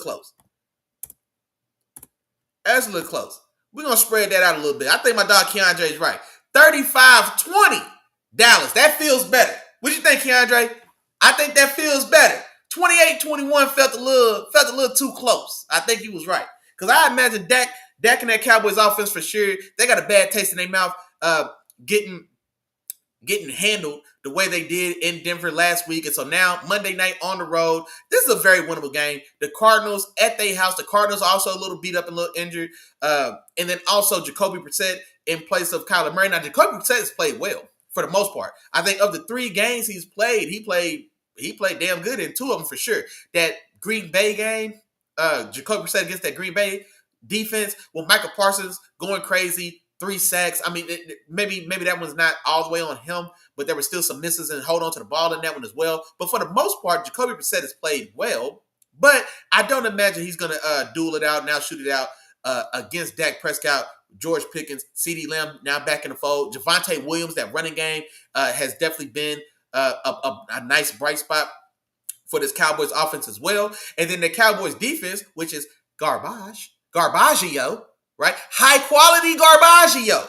You know what I mean? If you get garbage at Walmart, you gotta go to Macy's to get garbaggio. You know what I'm saying? Because that's what Dallas is. High quality garbaggio. You know what I'm saying? You gotta go to Saks to get this quality of garbage. That's what they look like on defense. But they're not going against a high-powered Arizona offense, right? Marvin Harrison Jr., he done forgot. He trades weeks in which he remembers how to catch the ball, right? And then also that running game, there's top 2 or 3 backs have been out for most of this season. I think Amari, I ain't even gonna try to say his name, homeboy. I'm gonna let that rock. But him in the backfield, Trey McBride hasn't really that offensive line. I mean, so there's not a lot there to like for the Cardinals, especially in this one. If you're playing the Cowboys, I think you have to be prepared to score 30 points to just outrun them. And I don't see the Cardinals being able to do that at all in this one. And so, yeah, I'll take Dallas. We'll spread it out a little bit. We'll go Dallas 35-20 to get this done, man. I think Dak, I think you're right, man. I think Dak has a big one today and a nice bounce back, get back. It's a nice get back game for them for the Cowboys, man, especially for that offense. It's a nice get back game for them. Get embarrassed last week against the Broncos, and now you get Monday night, you get a soft target in the Cardinals, and you can go and bring them in your building and wear them out, man, and get y'all momentum. Get your mojo back, at least on offense. Let me see what the chat talk about. Hey, that's crazy, man. Come on. Come on, man. That's crazy, man. That's crazy.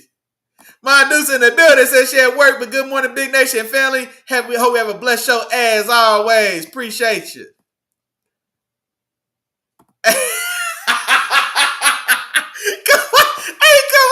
Come on, Trump. Hey, man, come on, man. You gotta let me make it, dog. You gotta let me make it. See, what's crazy is like when I said it, I was like, "Ooh, wait a minute, that was on the line. It was close. But I was like, okay, didn't nobody catch it."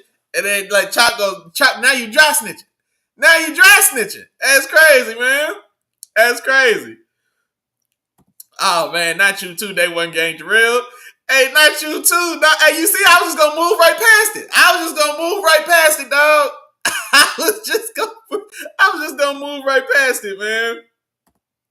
Yeah, my dog Cash said 35-21 feels better because the Cowboys couldn't stop a nosebleed with a quick lock, but Dak's going nuts today, and Arizona has nothing for it. Yeah, no, exactly. I think this is definitely a game, man, where Dak like gets back on the horse. You know what I mean? He got knocked off his horse last week against those Broncos for sure. And so I think this is just what the doctor ordered. A soft opponent at home on Monday night in your building, and you should be able to go crazy, man, and get that dirt back off your name. And get that dirt back off your name for sure. But man, hold on. Y'all got me so thrown out. Where am I at? Okay, here we go. Okay, that's Monday night. We only got one Monday night game this week. Thank God. I don't think there's few things that I enjoy less than the dual header Monday night football games. And so thankfully that's over, or at least not for this week. At least not for hey, J1 Gator said we ain't gonna let you roll. Hey, come on, man. You gotta let me make it, man. Hey, let me make it. I sure was like, yeah, let me just keep moving. I was like, let me just keep moving. They ain't paying attention. They still sleepy. They still tired. It was Halloween weekend. Some of them might have went out. They might have kicked it. They might be a little under the weather still. You know what I mean? But nah, y'all was on point, man. Y'all ain't let me make it. But no, but hey, that's it. That's all. That's it. That's all. That's all the games this week. Let me make sure we ain't miss nobody. I'm pretty sure that's it. That's all. What time is it? 11:25. Oh yeah, 11:25. We got time. I tell y'all what we do. If you got something on your mind, you got something on your chest, drop it in the chat now. You better drop it in the chat, man. We'll chat a little bit while we got some time before we get out of here. If y'all still got some talking to do. Now, you know what? I tell y'all what, since we got some time, this might be a good time to talk about some power rankings. This might be a good time to talk about these power rankings. Matter of fact, I wasn't imagining we was gonna have some time to do it, but we got a little time to kill. Let me see what y'all think about this. He said the Eagles on the bye. The Eagles on the bye. So yeah, we ain't got nothing but time. That's all it is. That's all it is. Hey, I ain't mad at you. I feel you. Ooh, there you go. Hold on now, Keandre. You might be on to something. Hold on now. Okay, we got some good suggestions. We're going to hit them both. Mid-season. Okay, Chop, we're going to come back to mid-season awards for sure. Real quick, man, little bonus boxing talk. Man, look, Ryan Garcia versus Jake Paul. Now, I saw it was Ryan Garcia, Bud Crawford, Floyd, and somebody else I'm missing that he offered to. Maybe T.O. I'm not sure, but it was somebody else as well.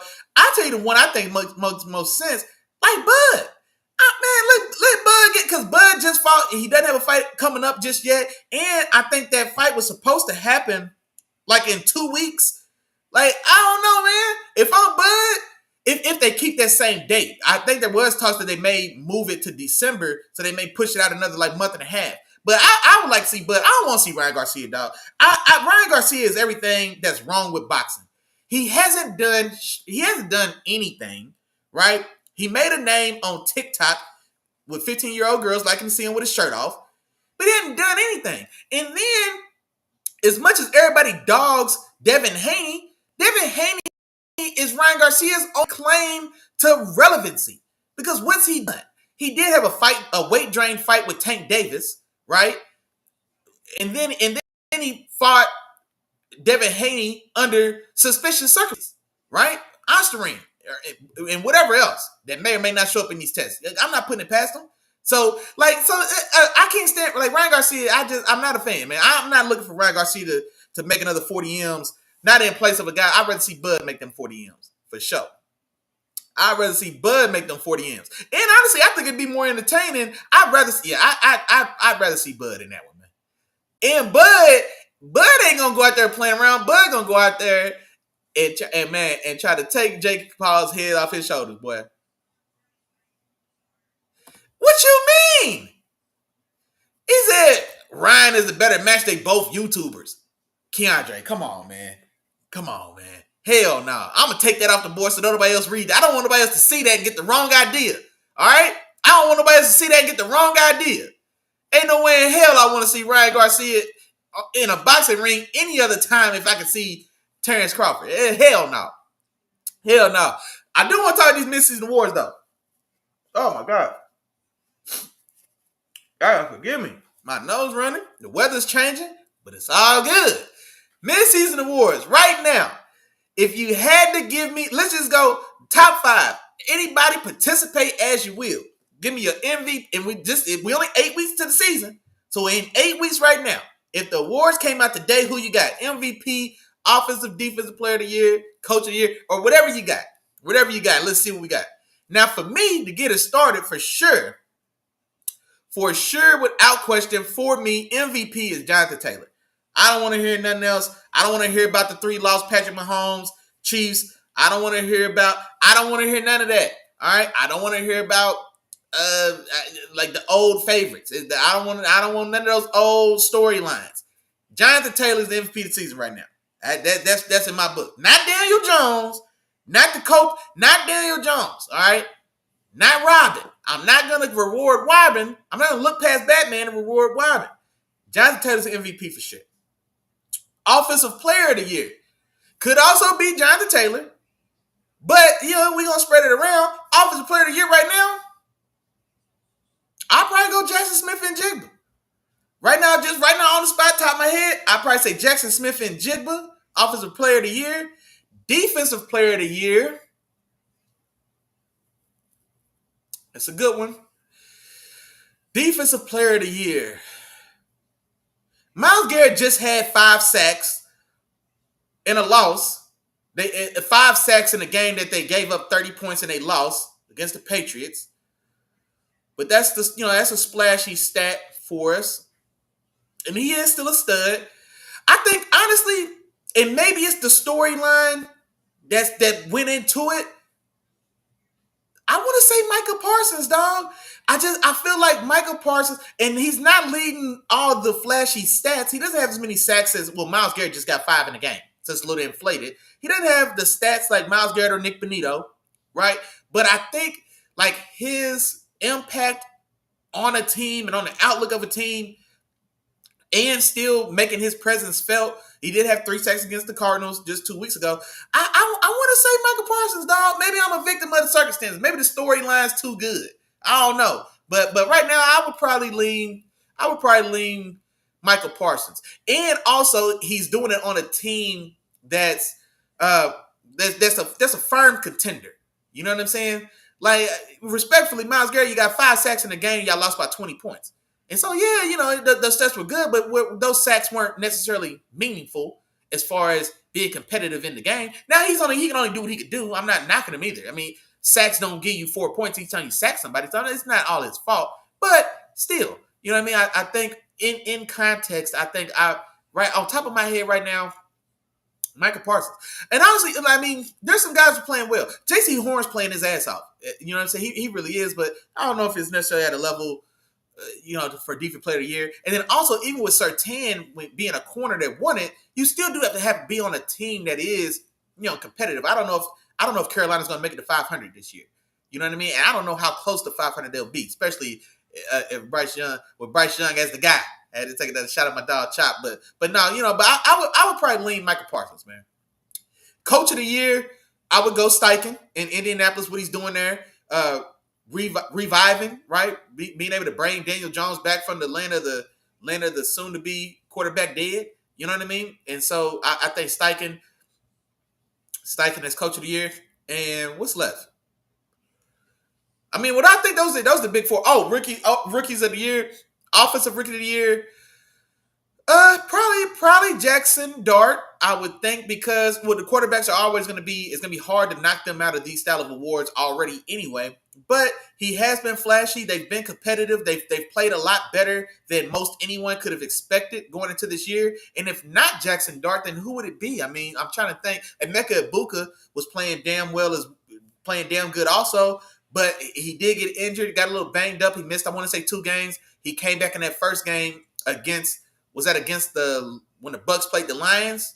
I want to say, and it was it wasn't a great game, or it was a rougher game or whatnot for him statistically.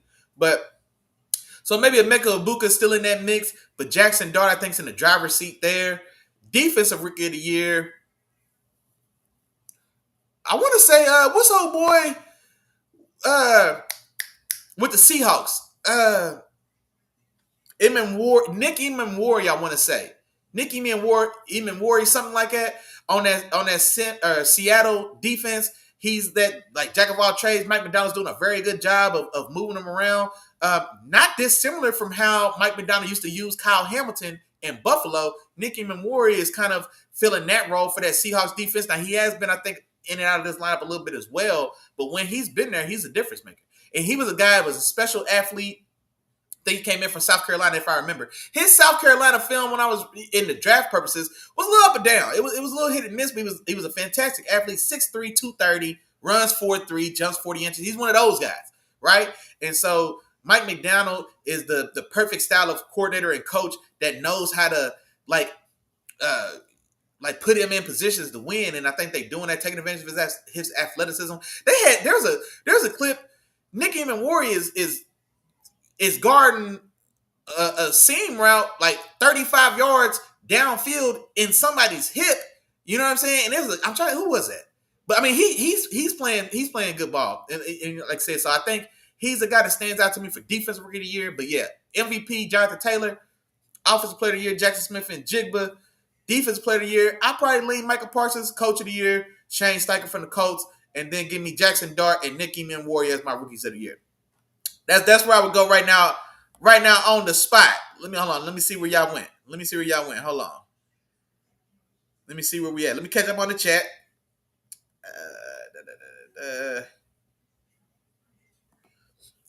Hey, Day One Game Jarrell said how I feel about these upcoming fights on the 14th. Hold on, we're gonna circle back.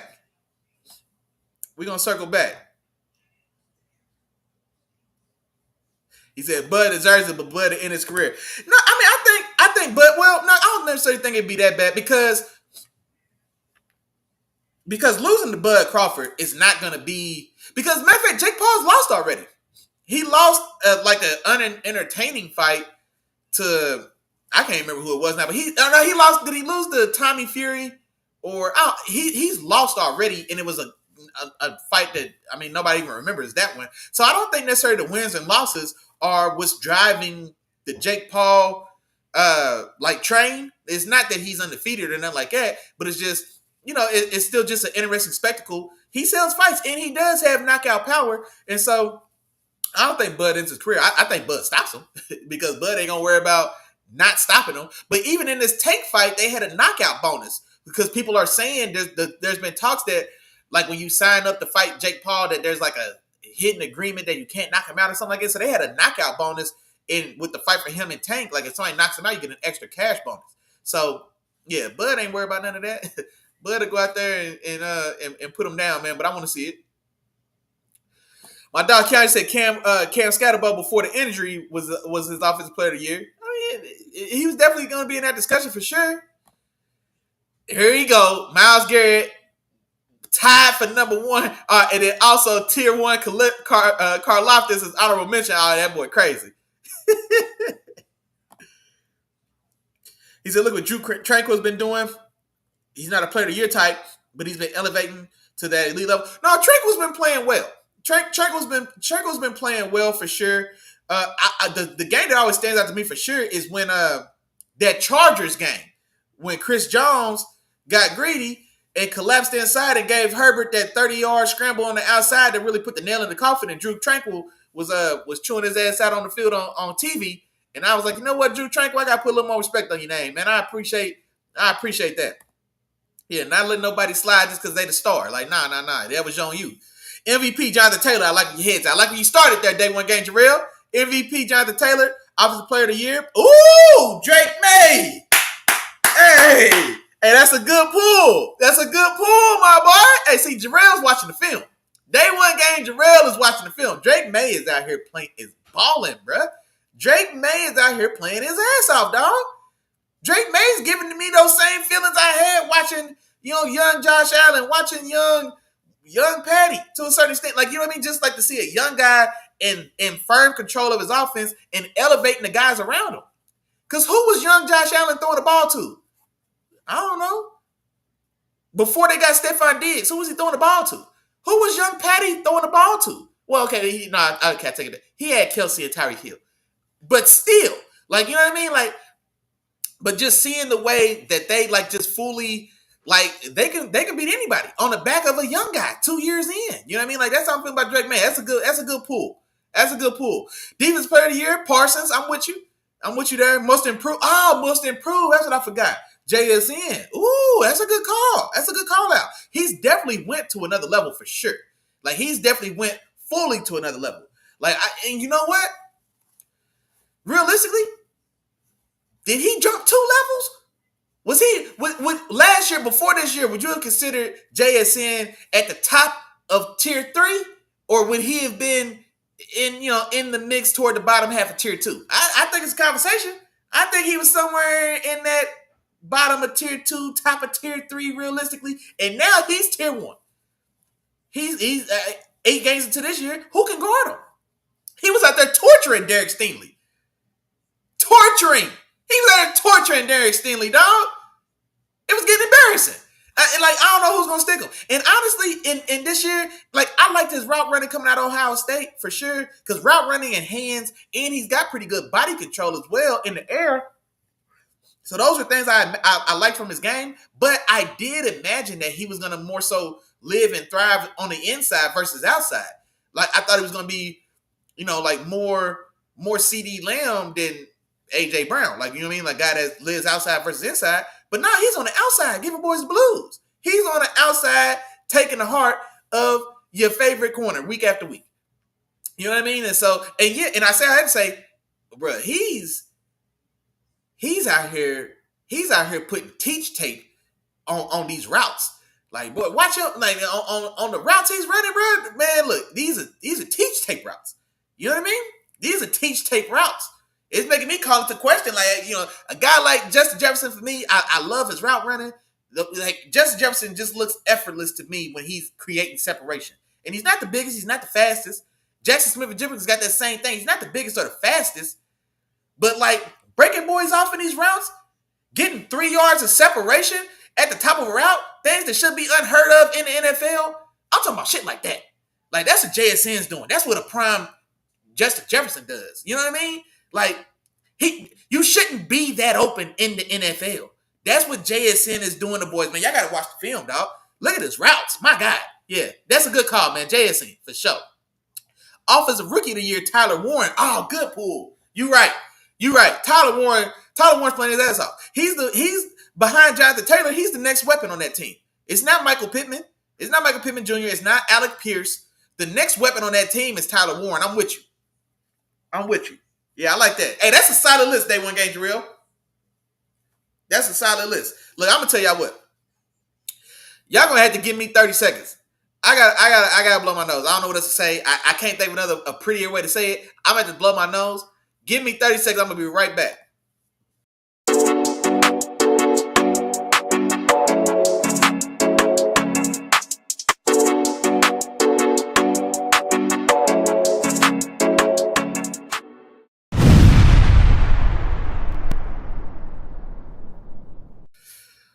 Oh my God.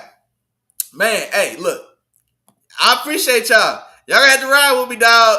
Cause I was over here dying, man.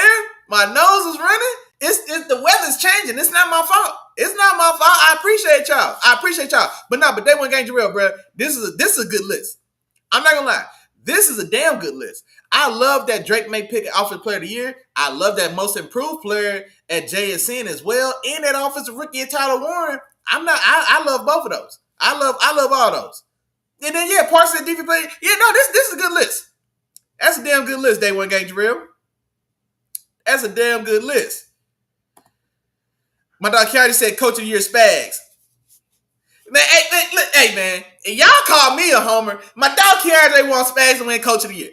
Come on, man. You know damn well defensive coordinator is not winning no Coach of the Year award. But Spags is the man, though. I'm not gonna lie, man. Spags is the man. I just said that's a top 3 defense. The Browns are super talented defense as well, but they don't have the offense to keep them off the field. And if after a while they can be worn down, right? Who else are we gonna be in that conversation? Browns, Chiefs. I do like that Packers defense, but they're still not necessarily super stout against the run, right? Who am I missing though? I like that Seahawks defense, and what Mike McDonald does, it's very aggressive. They can cause a lot of troubles as well. They get after the passer well. I like that Seahawks defense. It's somebody I'm missing though, man. That Rams defense is playing well. I really like Jared Verse. Man, I feel like I'm missing somebody, but no, that Chiefs defense, man, and Spags, they year over year, man, they've been playing dominant, fantastic football. I see Abdul Carter's been a little slow. I think he had a couple flashes earlier in the year, but I ain't gonna lie, bro. Where was he at in that Broncos game? You know what I mean? With 33 points in the fourth quarter. You know what I mean? 19-0 to start that quarter, and then you lose that game 33-32. There it's some of these big moments. It makes me wonder. Hold on, man, where's that dude Carter at? I don't know, but I mean. No, I mean, because I feel like he's had a couple flashes, but I don't think he's necessarily hit the ground running as firmly as we would have hoped. But now he's gonna be a stud. Okay, yeah, that's what I thought. Yeah, he lost to Tyson Fury little brother. Talking about Jake Paul. Here he go. What'd he say? He don't want to hear nobody say JT for MVP because when he's trying to tell you the C-Mac, everybody swore it down that Brock was special. Nah, man, I don't think Brock wasn't in that MVP race. Hell no. It was Lamar, Dak Prescott. Because if you remember for me, like I thought it really could have been Dak Prescott, but just Dak just couldn't like give me that Heisman moment. That's why I always kept calling it. That Heisman moment, like that one moment we could point to in a big spot where he, has his moment, right? Dak didn't give us that, but he was the guy that was lights out that season for me. I wanted to give it to Dak, but I just felt because they had that. If you remember that Dak Prescott year, they had that controversial win against the Lions, where the Lions had the tackle eligible play, and then remember it was like, well, did he report? Did he not report? They said he didn't report, but then the replay showed that he reported. I mean, so remember they had that kind of controversial win against the Lions at home. They also had that controversial win over the Seahawks at home that also went down to the wire with Geno Smith and the team. So, like, and those were really the two, like, big games toward the end of the season. And Dak, they won those games, but it just felt like, I don't know, man. It felt like he didn't necessarily just put his stamp on, like, that Heisman moment. Like I'm saying, like, when you imagine and you see the highlight they always show of, who was it? Charles Woodson or Tim Brown or whoever, like, they get in the end zone, you hit your little Heisman Paul, Travis Hunter. Like, guys have a moment where they just, like, that stands out, that their Heisman moment. Like, Dak didn't give me that in that season for the MVP race. And then in that same token, Lamar Jackson had been pretty average or just pretty blah for the majority of the year. But in the 4 biggest games of the year, Lamar Jackson was phenomenal. Like that 49ers team, when they went to San Francisco on Monday night and put the pause on that Niners team, we forget, like, that's when that machine was in full force. You know what I'm saying? My dog Chop told y'all they was a well-oiled machine. That was the well-oiled machine at its highest. And Lamar and the Ravens went in there and spanked them boys. Now, honestly, the defense did most of the heavy lifting there. It was just a rough night. They was turning the ball. It was a fantastic performance by that Ravens defense. But then on the other side, though, the Ravens in that offense capitalized and was out there. He was precision, dicing boys up, putting in points. And so, like, Lamar was big. Like, Dak Prescott had 10, 12, however many you want to say, fantastic regular season games. But in the 4 biggest games, it still felt like he left me wanting just a little bit. And then on the other side, Lamar, who was average for 10, 12 games, but in the 4 biggest games of the year, he was special. He was spectacular. And I think in a down year like that, C-Mac had a fantastic season, but then they had all those injuries. C-Mac was injured as well. But then C-Mac, when they had that losing streak where they lost 3 out of 4 games, I believe. Remember that, Chop? They lost like 3 out of 4, but they were so injured and beat up. But in those games, I mean, it was just C-Mac and nobody else, realistically. But, he was there when they had that stretch of just ugly football and they couldn't get a dub to save their life, and then they get healthy, they come back. And y'all know I love me some C-Mac, but so that's why it was an ugly MVP year. I'm not gonna lie. Now, this Jonathan Taylor year is different because, like, there's a clear delineation from, like, I think it's different the way it's being done here with Jonathan Taylor. Because, like, we see, and, like, I haven't forgot who and what Daniel Jones is. I saw Daniel Jones for 6 years with the New York Jets, and he had your boy Saquon.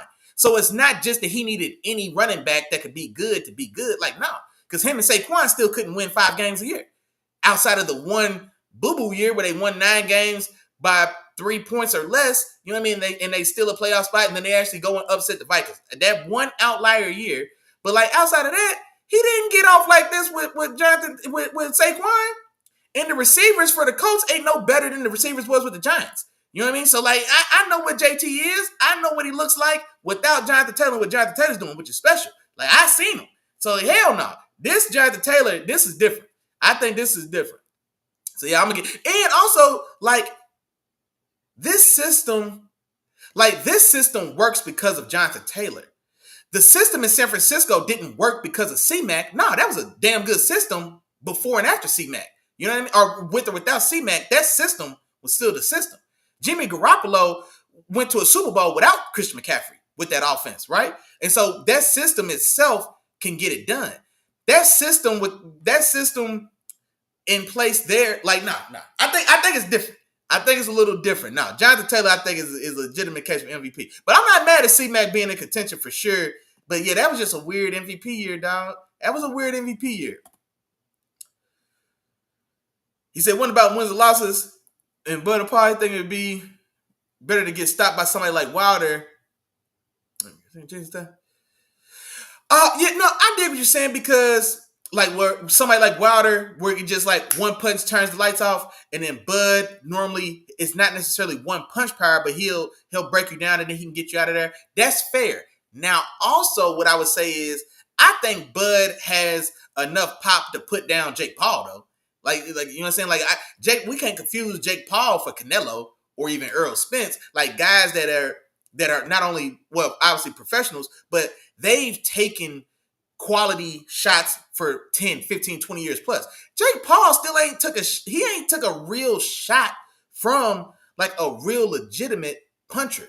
Or you know what I mean? Because Bud still got damn good power, especially if we're talking about like in layman's terms. Like in professional terms, we're considering his power to Canelo, to Wilder, and I'm talking about, you know, within relation to their weight classes, right?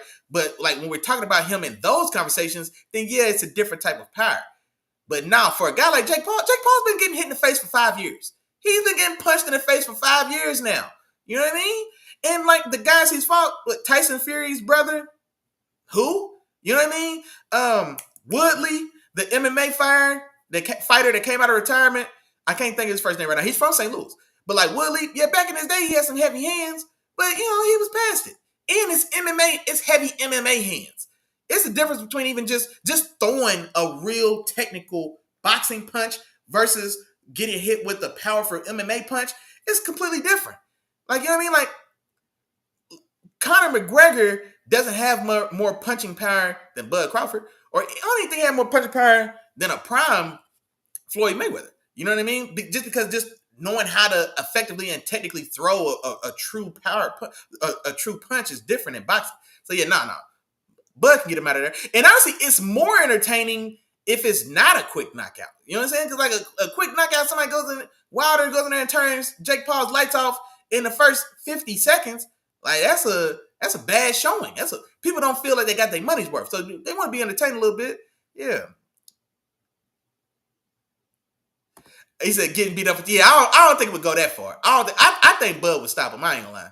I think Bud would stop him. I don't think it goes 10. But now you ain't lied though. Yeah, getting your face beat in for 10 grueling rounds is rough. That's a fair point. My dog Devin Gaines said he getting double teamed as a rookie. And he was talking about Abdul Carter.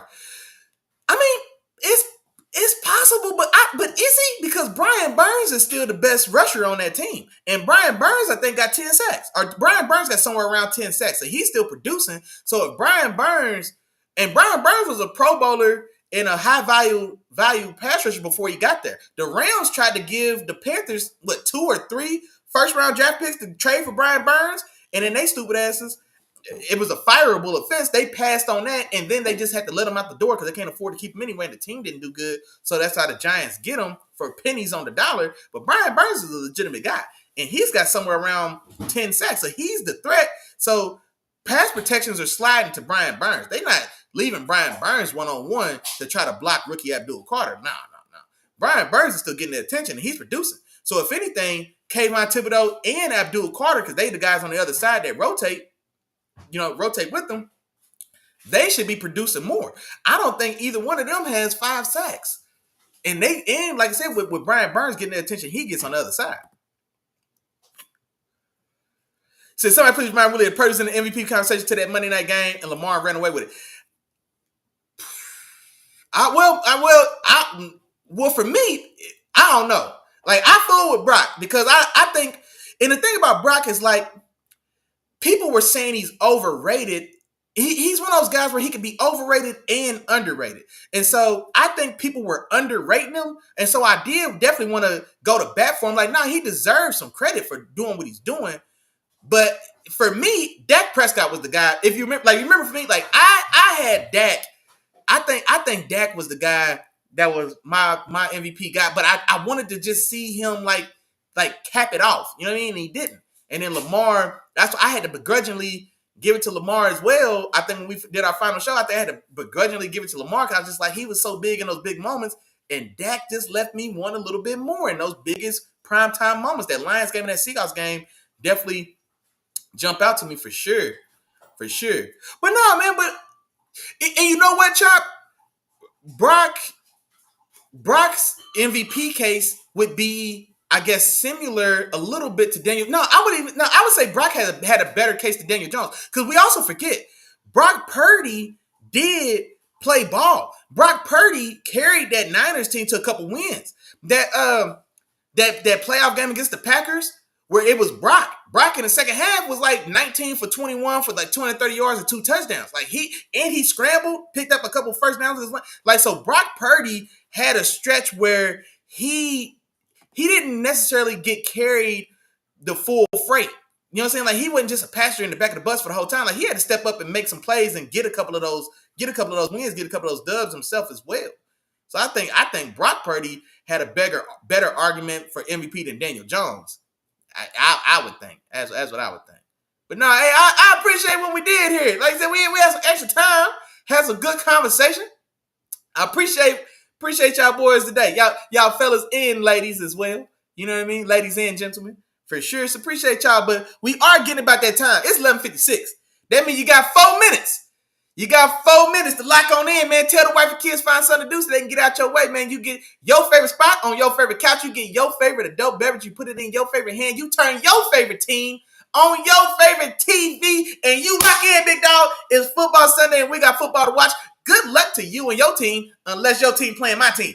Outside of that, I hope you and yours enjoy y'all beautiful Sunday. Before we get out of here, you know we couldn't leave without doing that real member roll call. One more time, we got my dog Chop in the building, man. Appreciate you, big dog. My dog, Day One Gang Jarrell, in the building. We got my dog Keandre, man, Cap Mother Shit, in the building, man. I appreciate you as always, big dog. Hold on, I'm looking for you. My Deuce's in the building as well. I appreciate you, lady. Let me see who's in this thing. My dog, Pretty Tony the Painter, in the building. Let me see. I see you. I'm looking for you.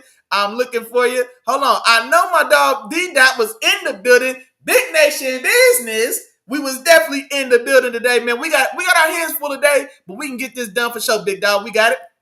Let's see. Sis was in the building as well. You know, I appreciate you as always. And of course, I'd be remiss if I didn't shout out my dog, Terrible Time Walker, holding it down for them Houston Texans. He was in the building as well. And I'm looking for you. And you know what? Derpy was in the building this morning as well. Shout out to you, big dog. And let me see, because I caught you live. Let me see if I can catch one more. Damn. We say the same thing every week, so you can feel free to say it with me at home. If I forgot to say your name, hey, damn, for real, hey, my bad. But you got to charge it to my head. And don't charge it to my heart. You know I'm thinking about you, big dog. I appreciate all the love and support as always, man. Football Sunday is here. My Steelers kick off in 2 minutes, which means in 2 minutes time it will be foot to somebody in Indianapolis' ass, and I cannot wait to see it. Y'all have fun. Y'all be safe. Tap in with your dog, man. Wednesday, 7 o'clock. The Wednesday night recap. Where really was right, where really was wrong. We will go back over, have a lot of fun while we do it. And until then, y'all be smooth. Y'all peace and enjoy yourself. Update your fantasy lineup. Y'all got 60 seconds to do it. Until next time, peace.